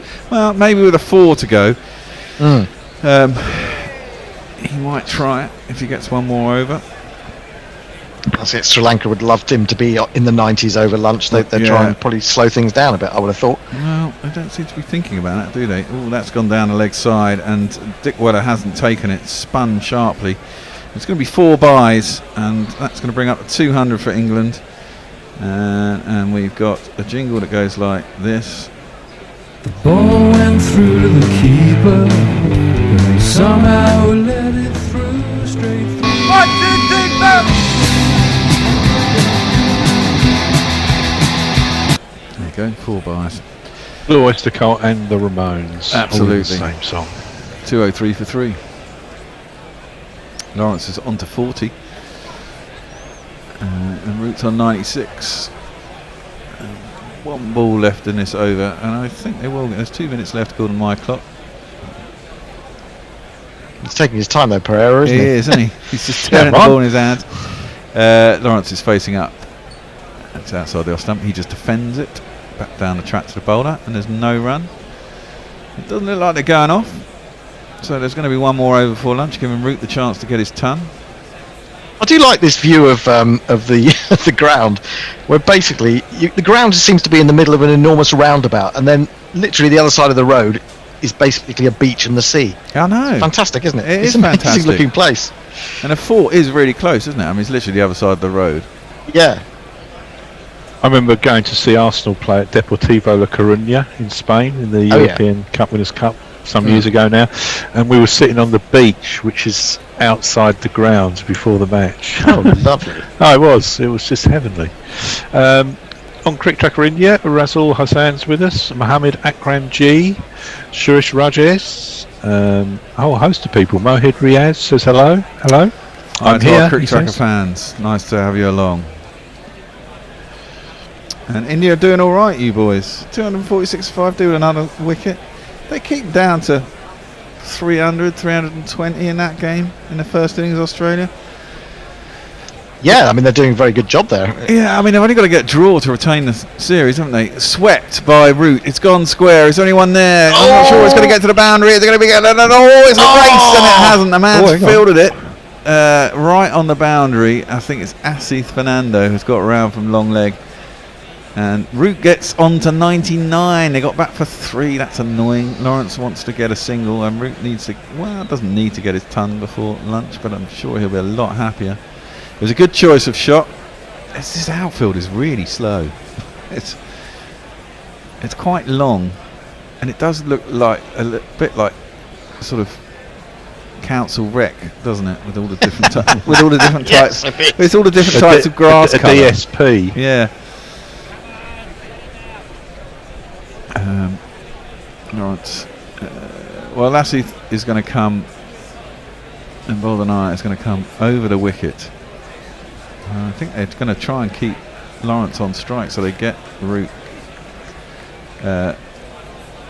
Stop him from getting his ton before lunch as he bowls it outside the leg stump to Lawrence. He just pads it sensibly. They've got to claim any slight advantage that they can, really. Yeah. Again, outside leg stump, and he just lets it hit him. He's going to get himself through the lunch. Root will be happy enough with that, I'd imagine. 206 for 3, so the lead will be 71. Fair few runs in this short session. But what, 80? Yeah, what did we start with? 8 runs behind. Yeah. What a ball! He went back round the wicket there, and Lawrence stretched down and a little poke at it. I'm not sure if it got the edge or beat the outside edge, but Dickweller didn't take it anyway. So he went a bit more round arm, didn't he? Yeah. It's turned sharply, and I think his back foot was out of the crease as well. He's not happy, the bowler. And Mickey Harper's bollocks is straining at these shorts there. He goes back in his crease. Lawrence just defends it into the ground. There's no run. 1 ball left before lunch. It's basically his shorts have got so sort of thin. It's almost like he's wearing a thong, isn't it? Yeah. Well, he didn't drag his foot out, Lawrence. He did well to keep his balance and stop from dragging his foot out the crease. Cuts the last ball before lunch out to point. There is no run, and the bails are taken off, and that'll be lunch. I like the way the umpire does those bails. Just balances them on the end of a stump, doesn't it? It separates them. Yeah, so I mean that's pretty good from England, isn't it? They lost that early wicket of Johnny Bairstow, which was a bit of a blow, certainly to Bairstow himself. But Dan Lawrence has come in and taken the game not exactly by the scruff of the neck, but he's shown no nerves whatsoever, has he? No. He's very positive. Root has been able to play around him, and Sri Lanka, well, that it would have been great for them to have got that early wicket, but they haven't been able to push on from there. 79 runs, 4 and over basically. 20 overs in the session, just that 1 wicket. England well on top. Yeah, England will feel happy about that. Root will be a little uncomfortable on 99, but I'm sure he'll come out and hopefully get that single. Get him onto his ton. Interesting question from Ravi. A ground as close to the sea as Galle, does it play a bit like a links, a golf links? Does it play differently? Well, you're going to get wind, and I mean certainly the ground conditions on a links are very, very different to an inland golf course. I would imagine the grass is somewhat different on a pitch this close to the sea. I don't know. I mean, I've played in a few grounds next to the sea, and I haven't been aware of it being any particularly different. Well, the links are often sand based underneath on golf courses. There's a lot of sand, underneath the fairway, so the turf is different. Well, that may be the case. Maybe that's why it turns so much and it's quite slow. Because you imagine that sand underneath the soil will make it quite soft. You really need to talk to someone about. Maybe you've played at Hove a lot to find out about that. Well, David Brooks going to be on soon. He'll be able to tell us about that. Oh, he will. Of course, he will. Yeah, absolutely. I mean, I played at Hove on one occasion. I wasn't aware of it being, swinging or spinning more than anywhere else. But as you say, Dave is going to be on after lunch, and he's a regular at Hove, isn't he? So he can bring us up to date on that. Yep. Right, should we go to lunch? Yeah. We go to lunch. We got we got it's early in the morning. We got the World Cup final. It's always fun. Second innings. I know this is the first innings. There you go. Okay. I know Back in second 40 innings. minutes. We batted second, didn't we? That's right. It's a long time ago. We'll see you in about 40 minutes or so. Bye. See ya.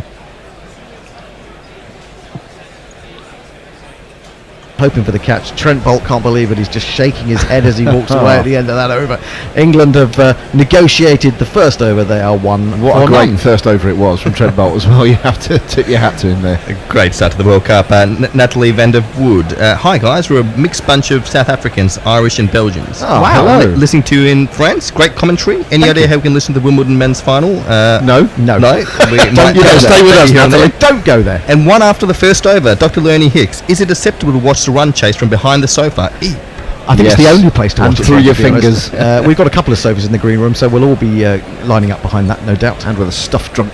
As a prophecy goes, Durban Oak, fuck me, we're doomed. Yeah, I told you. It's Matt Henry who's going to bowl from the nursery end, and he has a jingle that goes a little bit like this. You can never trust a man with two first names. Matt Henry. 2 slips as he's in to bowl to Roy, who comes down in front of his pad. Lucky that he got full face of the bat onto that, turned it towards mid-wicket, and there is no run. Of course, remember that Matt Henry was the man who started it all off against India, took the wicket of Rohit Sharma early on. Yeah. He's got a face that wouldn't look out of place in Coronation Street or Wallace and Gromit. Do you think so? Matt Henry. Yeah. There's certain elements Nice sort of dark navy suit. northernness about him, I suppose. He's in again, bowling to Roy. Roy's on the inside edge by that one. Had a little punch at that, left the gap, through it went, but it bounced over the top of the stumps. Tell you what, looks like Roy's day at the moment. Yeah. Ooh dear, it's not really very near that, was he? And that has come back up the hill, hasn't it? Did he deliberately roll his fingers over that one? Yeah, he did. A bit like an off spin. Yeah, lovely delivery. Just a little bit of movement back. He comes in again to bowl to Roy. Roy is beaten by that one, which goes the other way. This is fabulous bowling from Matt Henry. It was a little bit shorter of length, but it just kept going. And after receiving that ball before, that will have surprised him a little bit. We have a poll. I didn't know we had a poll. We have a poll which was based on who we thought would win. We had 48% thinking England win, 28% New Zealand, and 24% are expecting a super over. 24%. 24%. This is already a super over, if you ask me. From Matt Henry, who's in again to bowl to Roy. Roy now decides to come down the wicket to negate as much of the movement and swing that he can. Plays this one comfortably enough up to mid-on, and there is no run. Not a man who's over blessed with intelligence, I'd say, Jason Roy, but that was quite intelligent batting, I think. Well, I don't mind whether you're you can be as stupid as you like off the pitch as long as you have cricketing intelligence. That's what I always go along with. Anyway, but yeah, you're right. He did take a pace down, just to try to negate any of that late swing that you might be getting. And also played it comfortably in the end. Yeah. Next delivery, he's outside the off stump and he punches up to mid-off. There is no run. Also, I suppose further down he gets, if he does get hit on the pad, if the ball does come back, you know, he's got more leeway, hasn't he? The ball's got further to travel if there's an LBW shout. Anyway, 5 dot balls from Henry to start with. Shivman Vaz has got this comment about the umpiring the World Cup has been pretty pathetic, but I'd say that decision was just line ball. Yeah, it's easy to knock the umpires with technology, but they generally do a good job. Full, but that's too full, and it's driven by Roy. Even with the timing and force that he has, this outfield does seem to be a little bit slow, but it does run to the nursery end for 4 runs. 1, 2, 3, go! Spoiled what had been a very good over until that point. England moved to 5 for no wickets. Leah Ashwin takes 6 and top scores for Notts against Surrey. What a hero. Rakesh Pradhan. It was out. How the umpire gave it not out in the first place is shocking. Sportsnet more than clipping. Hang on. Here it was hitting half the stump, so it's perfectly reasonable to give it not out. Yeah, no, I agree. I think there's some comments here from a couple of fans who just believe it was more than clipping and it should have been given. But I would say they'd be all Kiwi supporters or England haters who'd be in that category. And Muttley, too much excitement. I can't cope. Get back on your rug, Muttley. Yeah, steady on. sit down in front of that fire. Bairstow then to face Bolt in his second over, running in from the pavilion end. Oh, he throws that one wide, and it's given us a wide. Got that to go a little bit too far outside off stump. Wide. England move to 6 for no wicket. If you're just joining us on Guerrilla Cricket, where the hell have you been? Where is your note from your parents? Because you missed New Zealand getting 241 for 8. Apparently there's some other sporting events on today. I've seen some polls. This one comes back, but Bairstow just about gets back down on it, steers it to mid-wicket. Threat of Bolt's in-swinger is a big one, it has to be said. It's certainly doing something for him in a way that it didn't really do anything for Stark when Australia bowled against England on Thursday.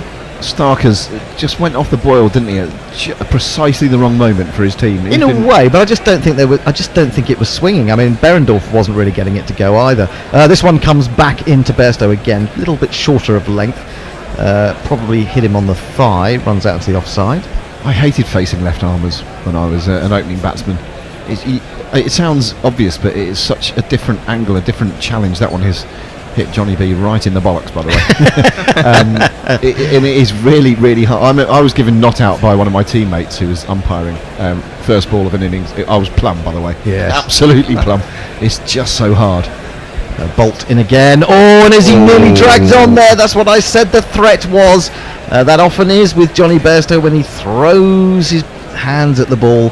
He's got away with it. He's got a single as it ran down on the 45 towards fine leg. So he has his first run, a fortuitous one. Well, he dragged it onto his back leg and then it then rolled back towards the stumps, but fortunately for him, not onto them. And Bolt will be wondering what he's done to offend the gods of cricket. The cricket gods and with New Zealand at the moment. Bolt in again. Bowls to completely Yorks Roy, but somehow that hasn't hit the stumps. It must have hit a boot or something as it was just sliding down the leg side. But he was completely done on the length of that ball. It was an absolutely delicious Yorker that swung into him. Let's have a look at this again. Oh, well, he's actually managed to get nothing on it. He managed to even lift his foot over the top of the ball. He was done completely by Bolt, and this is a fabulous opening spell. Swung that too far. Deserves a wicket, yes. Bolt in again, and he's down the wicket, and he plays that really well. With a flick of the wrist, he guides that away through extra cover, and that's a good response from Roy, and it's 4 runs. It's Nissan She. It's not dull, is it? Not dull at all. This is it's all happening out there at the moment, and New Zealand will feel rather sore that they haven't already picked up a wicket, but England responding well and trying to play their shots when they can.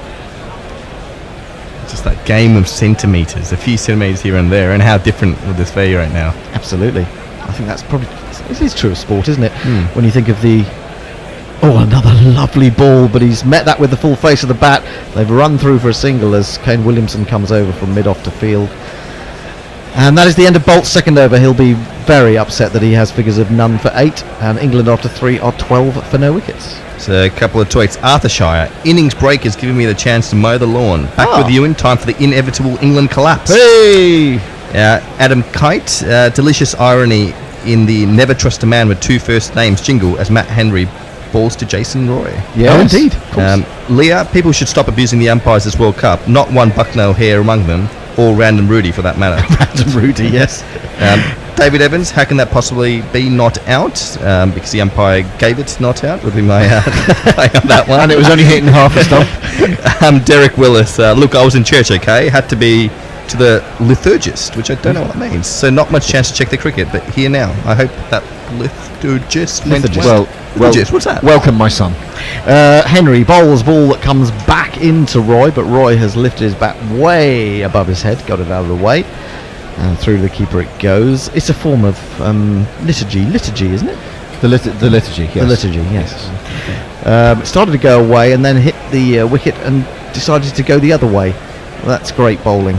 But Jason Roy is taking a step down the wicket to do all he can to negate that. Henry turns, he's in again, bowls, and it's a beauty, which goes off the pitch as well as moving away in the air. He has a little bit of a fiddle for it outside off stump and is beaten by that. He nods his acknowledgement of what a good delivery that was. So we're seeing some great artistry from New Zealand here from these fast bowlers. Some great artistry from Dr. Dan Diper as well. Some beautiful images that you see of some wickets we've seen in the New Zealand innings. Absolutely. Head to our Twitter page for more.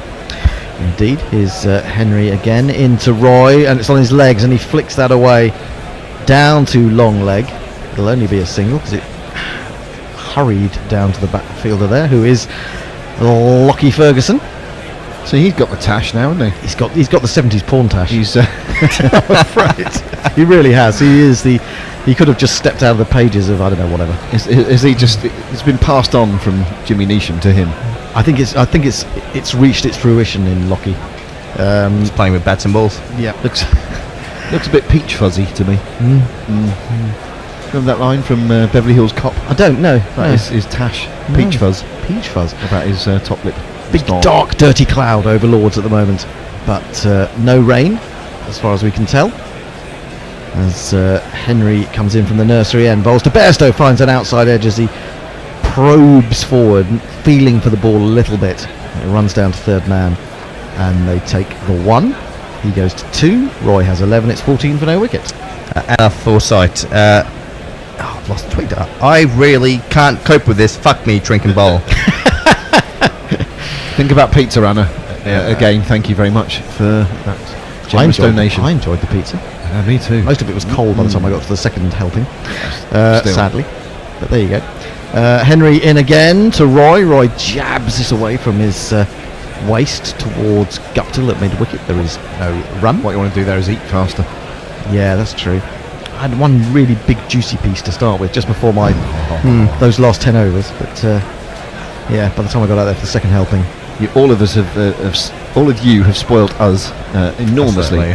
With donuts and pizzas and beer and everything. Thank you. We can't eat it all. We can't eat it all. Down the wicket comes Roy. Smashes that over the top of mid-on. It's going to plug. It's not gone very far. It's going to plug. Sort of about 20 yards inside the boundary at Cow. But they've got back for 2. It wasn't much fun to watch, but it was effective. England have now reached 16 for no wicket after 4. Nice work there. It's just went along with it and tried to hit it out of the ground, but that is the way he plays. Muttley, surprisingly, we're only 0.89 runs below the run rate. After that shot, I would say maybe slightly ahead. Jay Grover, hello, my name is Jay. I've just made my bed. Nothing else happened in my flat during lunch. What's all the shouting about?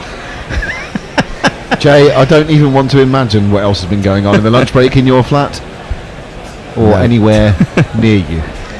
Yeah, we've got a couple of score updates from Otis Sayman, just for those who are interested in other sports apart from cricket. Djokovic took the first set, 7-6. Federer up a break in the second. Good. Vettel drove into the back of Verstappen. Hamilton, Bottas, Leclerc with 6 laps to go. Bottas has to pit again. Bowls, and Bairstow hits this with the swing quite nicely, crisply really, but straight to mid-wicket, and there is no run.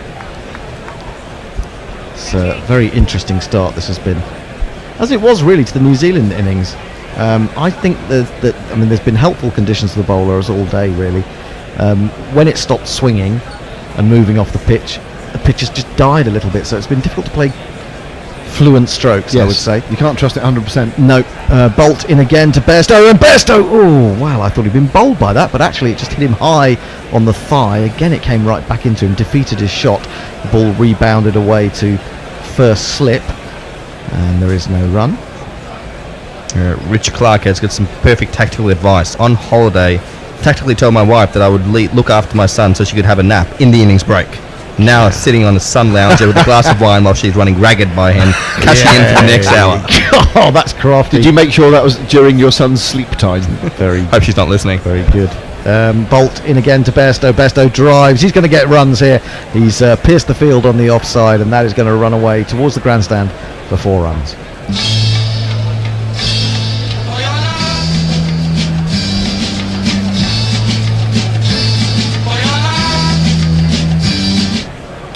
Trent Bolt stands there and wonders where the justice has gone.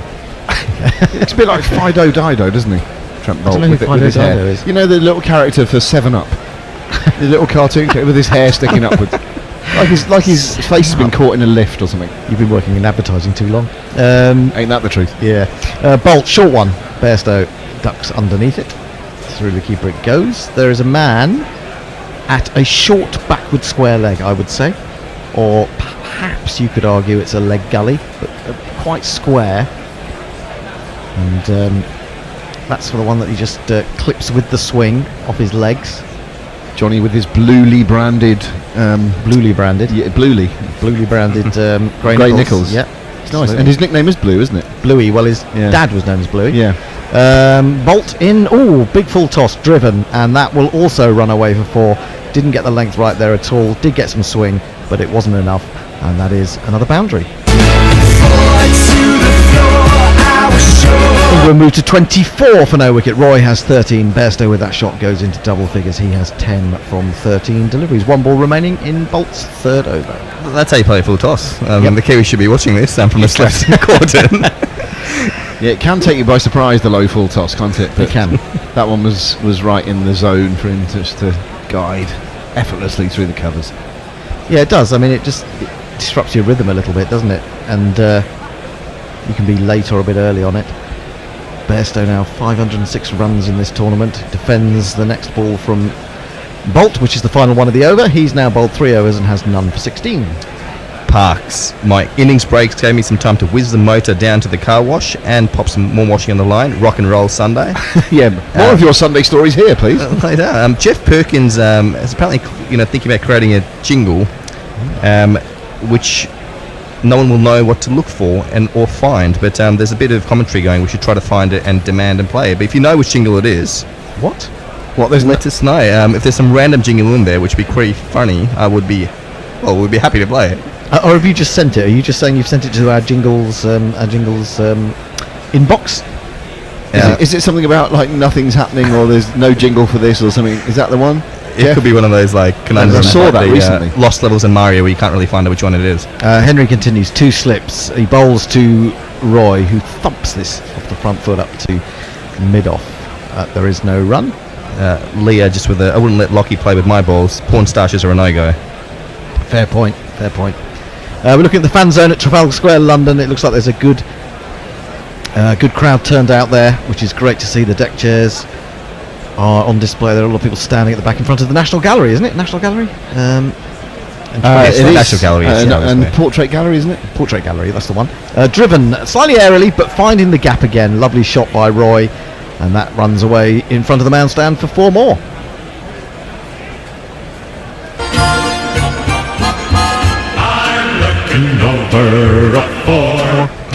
28 for no wicket. England's batsman beginning to play a few shots. That wasn't that far away from Mitchell Santner at extra cover. Spidery, isn't he, Santner? He is very spidery, yes, Yeah. the way he moves, yes. Indeed, you could imagine that he had 8 limbs rather than the 4 that he does have. That would be cheating, wouldn't it? I needed a whip. Just flick a whip from his It wouldn't hand. just be left arm Catch round that the ball. wicket, it would be... And that's why spiders don't play cricket, because they're not allowed. No, that's right, exactly. Here is Henry again into Roy, who drives down the line of the ball, but the ball actually deviates away from him, and he is beaten by that one. He acknowledges that was a decent delivery, and so very sporting from him. Went quite late as well. Lovely delivery, really, from Henry. I want to keep calling him Henry for some reason. But, Mathieu Henry. Indeed. The French New Zealander is coming in again from the nursery end to Roy, and Roy's got an edge for that one. I think it's just been taken by Latham diving forward, and finally Matt Henry and New Zealand themselves have something to cheer about, because that was an absolute beauty. Roy is on his way. He's made 17. England are 28 for 1, and they're doomed.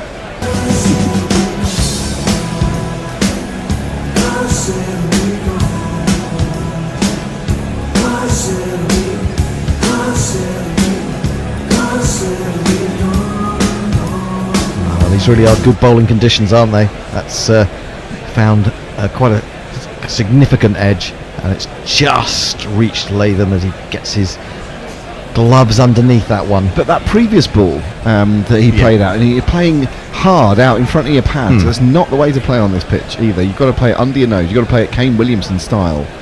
And I know that's not Jason Roy's natural game, but he went hard at another one there, and he's paid the price this time. Yeah, well, again, I think it's something to do with the pace off the pitch. He's reaching for it, thinking it's going to be there a little bit earlier than it is.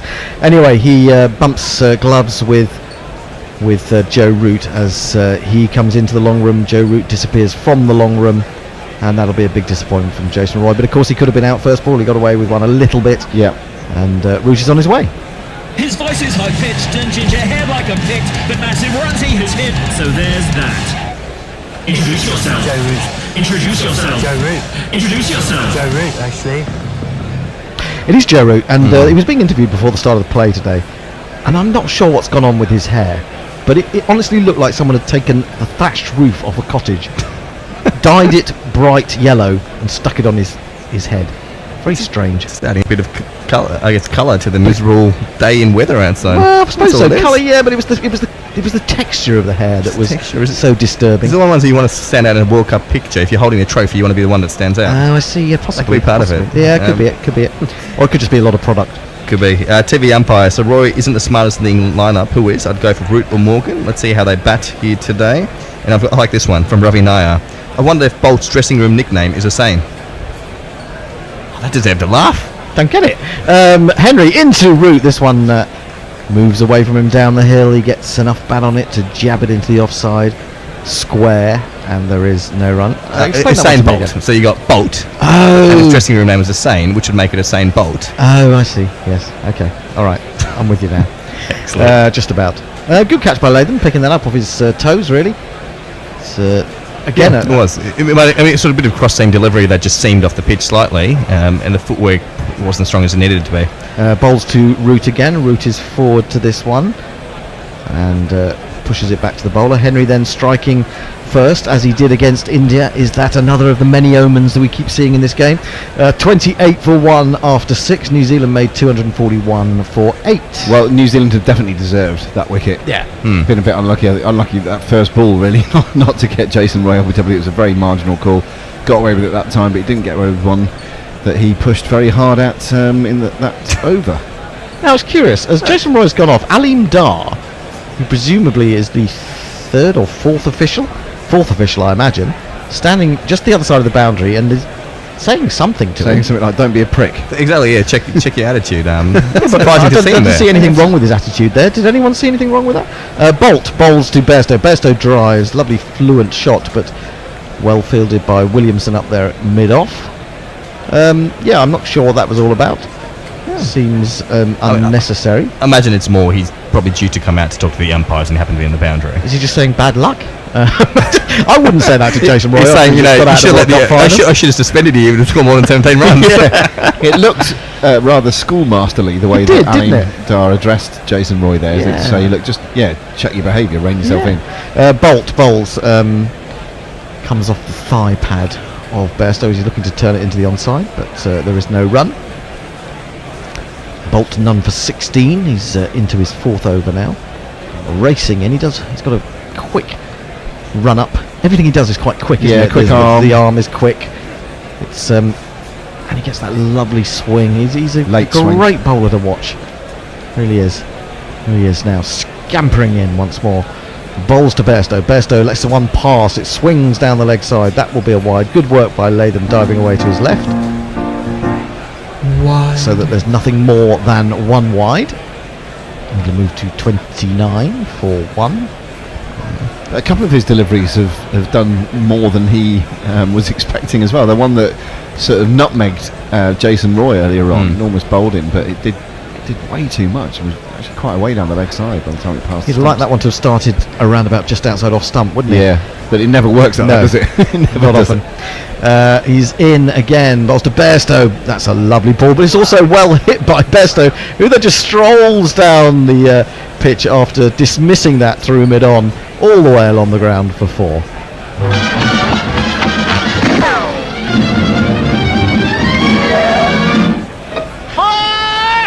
That's a lovely on drive, which Lockie Ferguson couldn't reach. And And as soon as he hit that Bairstow, that's 4. I'll just stroll on down, just have a little chat. Terrific cricket all round. It was a really good ball, that, and Johnny's just sort of leant on it and timed the ears off it through mid-on for 4. Tremendous stuff. England 33 for 1. They need 242 to win. Bolt in again to Bairstow. This one goes the other way, but he rides with it and jabs it into the offside, and there is no run. Yeah, the one from Muttley, that 4 took us above the required run rate. It's coming home. Woof. Well, I suppose we have to think about Duckworth, Lewis. I mean, there is cloud around, but we're told there's not going to be any rain. I think it'll be fine. It's just a case of scoring the runs. I just hope that Muttley is not whimpering later. Again, the ball is angled across Bairstow. A couple of decent deliveries there from Bolt, just changing the angle slightly, and 2 dot balls result. Yeah, this one from Robbie Nye about Butler. He is everything, the beautifulest, the smartest, the talentedest. You to me are everything. I might write those lyrics for Josh. Rewrite them. Yeah. I was on the train, the tube the other day. This is outside the off stump and allowed to pass through by Johnny Bairstow. Ended the over 33 for 1 from 7. I was on the tube the other day, coming home quite late at night, and a bunch of ladies got on, women got on, and they started, I don't know where they'd been, but they started singing en masse, and the real thing was one of their favourites, You to Me Are Everything. It wasn't a bad rendition, I have to say, from sort of 6 very good sloshed girls. Anyway, the latest news on... Well, they're singing it to you. No, not directly, although I was getting worried that they might. Novak has double faulted to hand. Federer the second set 6-1. Oh my goodness! Set a piece. Wow. Set a piece. Wow. Thanks, Evil Scooters gave us that info as well. Matt CL watching Wimbledon on the laptop, World Cup final on TV, listening to commentary and guerrilla cricket. Not a bad way to spend Sunday. Henry into Root, who lets this one move away down the hill without recourse to playing a shot, and through to keeper, no run. 33 for 1 from 7.1. Matt Henry is the leading wicket taker in overs 1 to 10 in this World Cup. That's pretty good, isn't it? 8 he has now, so he's a real new ball bowler. That is a great question. It is a good question. The next oval quiz that we do. Henry in again, bowls to Root. Root gets in behind this, defends back to the bowler. He's yet to score. Bairstow has 14, England are 33 for 1. We've seen a fair bit in this game where what I would call proper cricket or test match cricket is the way to go. So Wokes, when he was bowling, was bowling good lines and lengths just outside the off stump. That was the right thing to do at that particular time of the game. And here, I think we're seeing Joe Root just settling into his innings. He thinks, if I bat normally, don't have to do anything stupid, I can do something great. Did happen against Sri Lanka though. They got into a bit of a rut. Root is forward to this one, probing around his off stump, but he defends into the extra cover area, and there is no run. Jay Grover hated Fido Dido almost as much as I hate Grubby's Shoreditch twat belt. Oh right, is that? Do you have a belt on? Can't I see do have the a belt on. Yeah. Oh, I see that. Well, you see this? It's very colourful. That is a very. I don't know. Is that hipsterish? I don't know. I'm not sold on that belt. Someone bought it for me. Sold on it. Someone I'm not trying to sell it to you. Someone managed to sell it. This is a bit of a leading edge from Root as he comes forward to this. He's going to get his first run though, as it skews away through extra cover, and England move to 34 for 1. Do you know what troubles me most about that is that Jay Grover is watching me. Yeah, I mean, that is very It's worrying. covered pretty well as well, I'd say. And the fact he's been dreaming here and there as well. Maybe you'll pop in this time around. I think this Facebook Live thing's, reached a point of no return. I think maybe we should just go back to being anonymous. I'll be in your dreams tonight, Jay, whether you like it or not, with my belt. Oh, God. Henry into Bairstow's beaten by that one. Lovely delivery that went away late in the air. He aimed a drive at it, but unfortunately for New Zealand, they couldn't quite find the edge. This is marvellous bowling. Look how late that has gone. Absolutely beautiful. Really extravagant movement, isn't it? We've seen quite a few today where the ball's gone past the edge and you think that must be out because it's moved so much after it's gone past the bat. But it's that sort of day at Lord's. It's muggy, it's overcast, it is a swing bowler's dream. Jimmy Anderson will be in the crowd somewhere thinking, God, lads, I wish I hadn't given up. Well, he did say this morning, I heard him on the radio saying, it's bowl first game, but it's a bowl all day game as far as I can see. Outside of the off stump, left by Bairstow. That's the end of Henry's 4th over. He has figures of 1 for 13 after 8 overs in reply to New Zealand's 241 for 8. England are 34 for 1. From Facebook Live, hi Vijesh, hi Ranjit, thanks for joining us on Facebook Live. Hi, Vijesh, hello, Ranjit. After Shire, of course, Spiders play international cricket. Alan Spider Mullally remains the best left-arm quick bowler in my lifetime. Isn't he some sort of Brexit-loving UKIP sort of fella these days? I don't know, but I know he used to. I know he stayed for a week at Ian Pearce's house. He's got a lot of L's in his name. I'll give him that. Yeah, he's got 4 in his surname. A lot of L's, not so many limbs. Anyway, 34 for 1. There are people on the top of the grandstand. What are they doing up there? It's like the Sydney Harbour Bridge. It is. What else is going on? Maybe they think a ball's going to go up there eventually. Exactly. That'd be a good job to have. Just watch the cricket. Pretty high up there, isn't it? It's a pretty good view. Yeah, I think as long as you've got provisions. Those tickets are about 230 quid. What about the toilets though? Oh no. Let's not think about that. Oh no. Bolt continuing into his 5th over. Bowls to Root drives, nice shot, finds the gap, didn't really overplay it. Certainly going to get 1. Williamson does brilliantly to get round and prevent anything more than that, because that could have run away from him. Good fielding by the New Zealand captain. So Root moves to 2, England to 35 for 1. Evil Scooters, what? Not going to argue with the umpires about being given out, referencing Roy, of course. Why do you think all these people came to see you play? Yeah, exactly. We want controversy. Yeah, as Stuart Lee is fond of saying in his sets, he said, "You've paid to see me, and I am me. So if there's a problem, it's not on this side of the stage." Yeah, good point. Bolt into Bairstow, right across him, and that one did seem to gather pace off the pitch and fly a little bit through to Latham. It was a ball that wasn't aimed at coming back, it was the one that kept going. Bounce. What was that? Bounce. I thought it was going to be ditching bounce, but it wasn't. It was sounded like Mog. Yeah, I think that was a kind of a Napalm Death version. Yeah, I think so. Bolt again then, in from the pavilion end, bowls to Bairstow. Bairstow's onto the back foot to this one and plays it comfortably into the offside, and there is no run. 35 for 1. Root has 2, Bairstow has 14. The man to go, Roy, caught behind off Matt Henry for 17. So how are New Zealand going to force this? Because it is New Zealand's game to force, isn't it? England don't necessarily have to do anything special. New Zealand are the ones who have to bring something different to the game. What are they going to do? Good question. Driven by Bairstow on the up, closing the face, but Bolt manages to stop it, stooping to his left in his follow through, and there is no run. Do we get Mitchell Santner on early? Have a little look at him. Still saying What